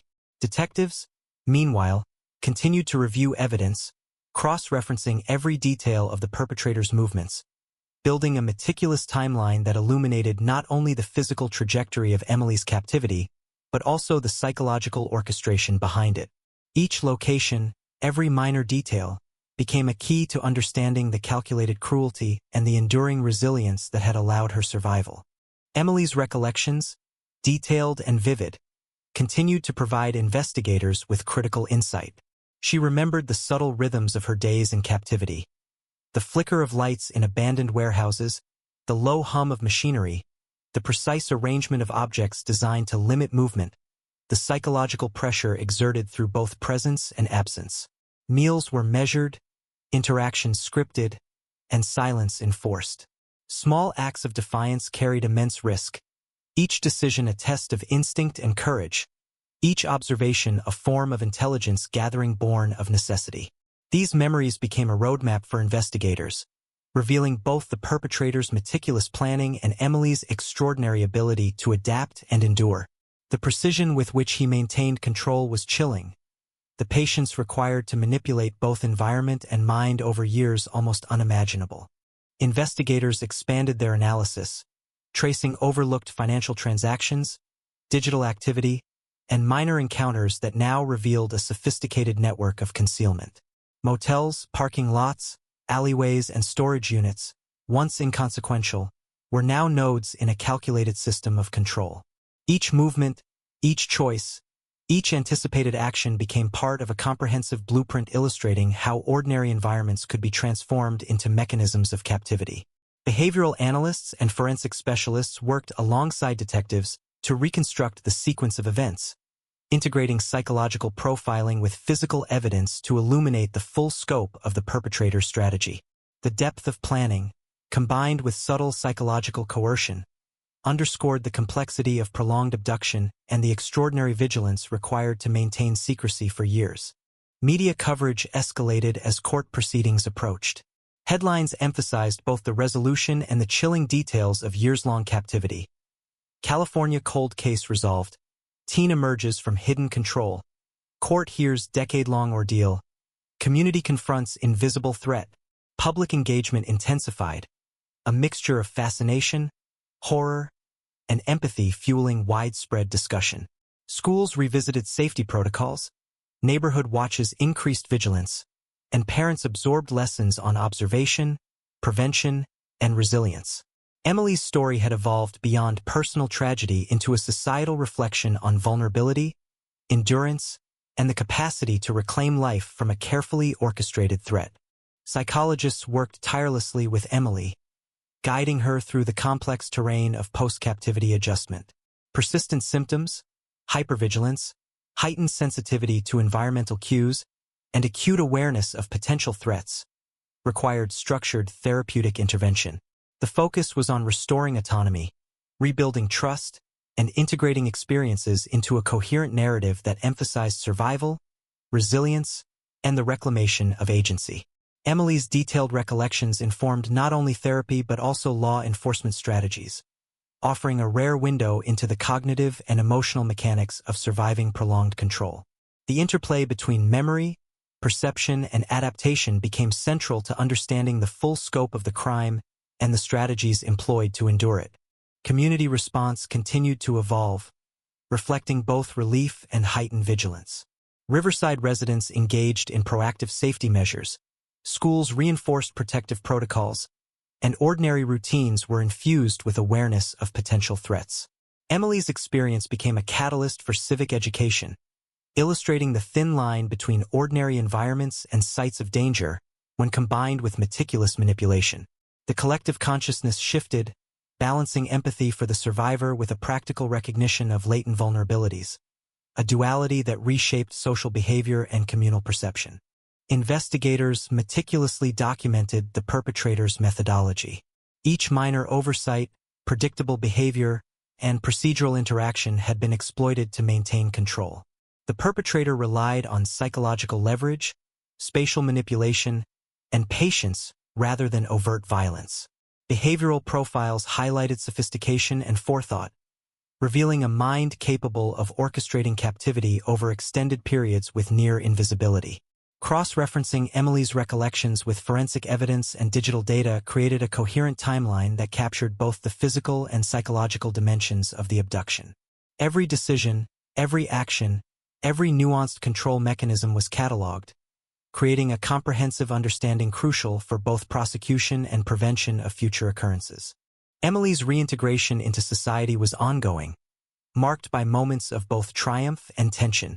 Ordinary activities, attending school, interacting with peers, navigating public spaces, were layered with caution. Her instincts from years of captivity now repurposed for self-preservation. Family life required careful negotiation, balancing protection with autonomy, guidance with independence. Everyday acts, meals, conversations, errands, were milestones in reclaiming a sense of normalcy. Therapy and support networks facilitated progress, addressing triggers, reinforcing coping strategies, and fostering resilience in the context of lived trauma. Recovery was nonlinear, punctuated by small victories and moments of psychological confrontation. Each step forward both fragile and profound. The perpetrator's trial illuminated the depth and breadth of his planning. Expert testimony detailed the orchestration of control, manipulation, and concealment. Emily's testimony, delivered with precision and courage, provided a first-hand account of both the horrors endured and the strategies employed to survive. Public engagement, amplified by media coverage, reflected widespread fascination, empathy, and reflection. Each revelation highlighted the extraordinary patience and foresight required to maintain years of captivity, juxtaposed against the resilience, intelligence, and endurance required to endure and ultimately survive. The case became both legal precedent and cultural touchstone, informing law enforcement, mental health professionals, and the public about the mechanics of prolonged control and the capacity for human endurance. Even as the legal process reached closure, the psychological and communal reverberations persisted. Ordinary spaces, once familiar, carried latent tension. Neighborhoods operated with heightened vigilance. The collective consciousness of Riverside remained attuned to the possibility of unseen danger. Emily's family navigated the delicate balance between relief, ongoing anxiety, and the restoration of everyday life. The resolution of the cold case provided structural closure, yet the residual impact of trauma, fear, and hyper-awareness persisted, underscoring the enduring influence of extraordinary events on ordinary lives. Through meticulous reconstruction, investigators, therapists, and Emily herself assembled a comprehensive understanding of the abduction. Minor sensory details, the echo of footsteps, flickering lights, spatial arrangement, subtle cues, were cataloged and analyzed, each contributing to a full picture of both method and motive. The process illuminated the interplay between predator strategy and survivor adaptation, emphasizing the sophistication of control and the resilience required to reclaim agency. Closure was achieved not only through apprehension but through comprehension, revealing the mechanisms of manipulation and the extraordinary capacity for endurance that allowed Emily to survive and reclaim her life. Emily's story became a cultural touchstone, a narrative bridging personal tragedy and societal reflection. Families internalized lessons on vigilance and observation, communities strengthened collective awareness, and ordinary spaces were imbued with caution informed by understanding. Her survival, both extraordinary and instructive, highlighted the duality of vulnerability and strength, fear and courage, control and liberation. The narrative persisted, transcending the immediate case to offer insight, education, and reflection on the enduring capacities of the human spirit in the face of prolonged adversity. The courtroom was thick with tension, a room saturated with years of silence now shattered by the return of a voice that had been suppressed for nearly a decade. Emily Parker sat with measured composure, her eyes fixed on the perpetrator whose every movement, once omnipotent in her daily life, was now restrained by steel and law. The air seemed almost alive with the weight of history, each word, each gesture, each pause charged with the gravity of years-long captivity finally brought into focus. Detectives, lawyers, and journalists alike held their collective breath as Emily recounted, with painstaking detail, the choreography of fear, control, and subtle manipulation that had governed her existence in hidden spaces across Riverside. Every movement of the perpetrator had been deliberate, every psychological nudge carefully calibrated to maintain dominance while avoiding detection. The narrative unfolded like a map of cruelty, a sequence of calculated decisions that had transformed ordinary locations into instruments of psychological confinement. Emily's testimony offered a chilling window into her survival. She described the minutiae, the rhythmic hum of machinery in abandoned warehouses, the flicker of unreliable fluorescent lights, the precise placement of objects that dictated her every motion, the orchestrated silences designed to enforce obedience. Meals were measured and interactions scripted. Minor acts of defiance were punished subtly but consistently, teaching compliance through fear and uncertainty. Each recollection was a lesson in human endurance, a testament to her capacity to observe, adapt, and survive within an environment designed to erase agency. The courtroom absorbed these details with a mixture of shock and admiration, as Emily's calm articulation contrasted sharply with the horror of her experiences, illuminating the depth of both manipulation and resilience. Investigators revisited the complex web of evidence with renewed focus, guided by Emily's precise recollections. Every van route, motel stay, gas station visit, and storage unit became a node in a network of control meticulously documented.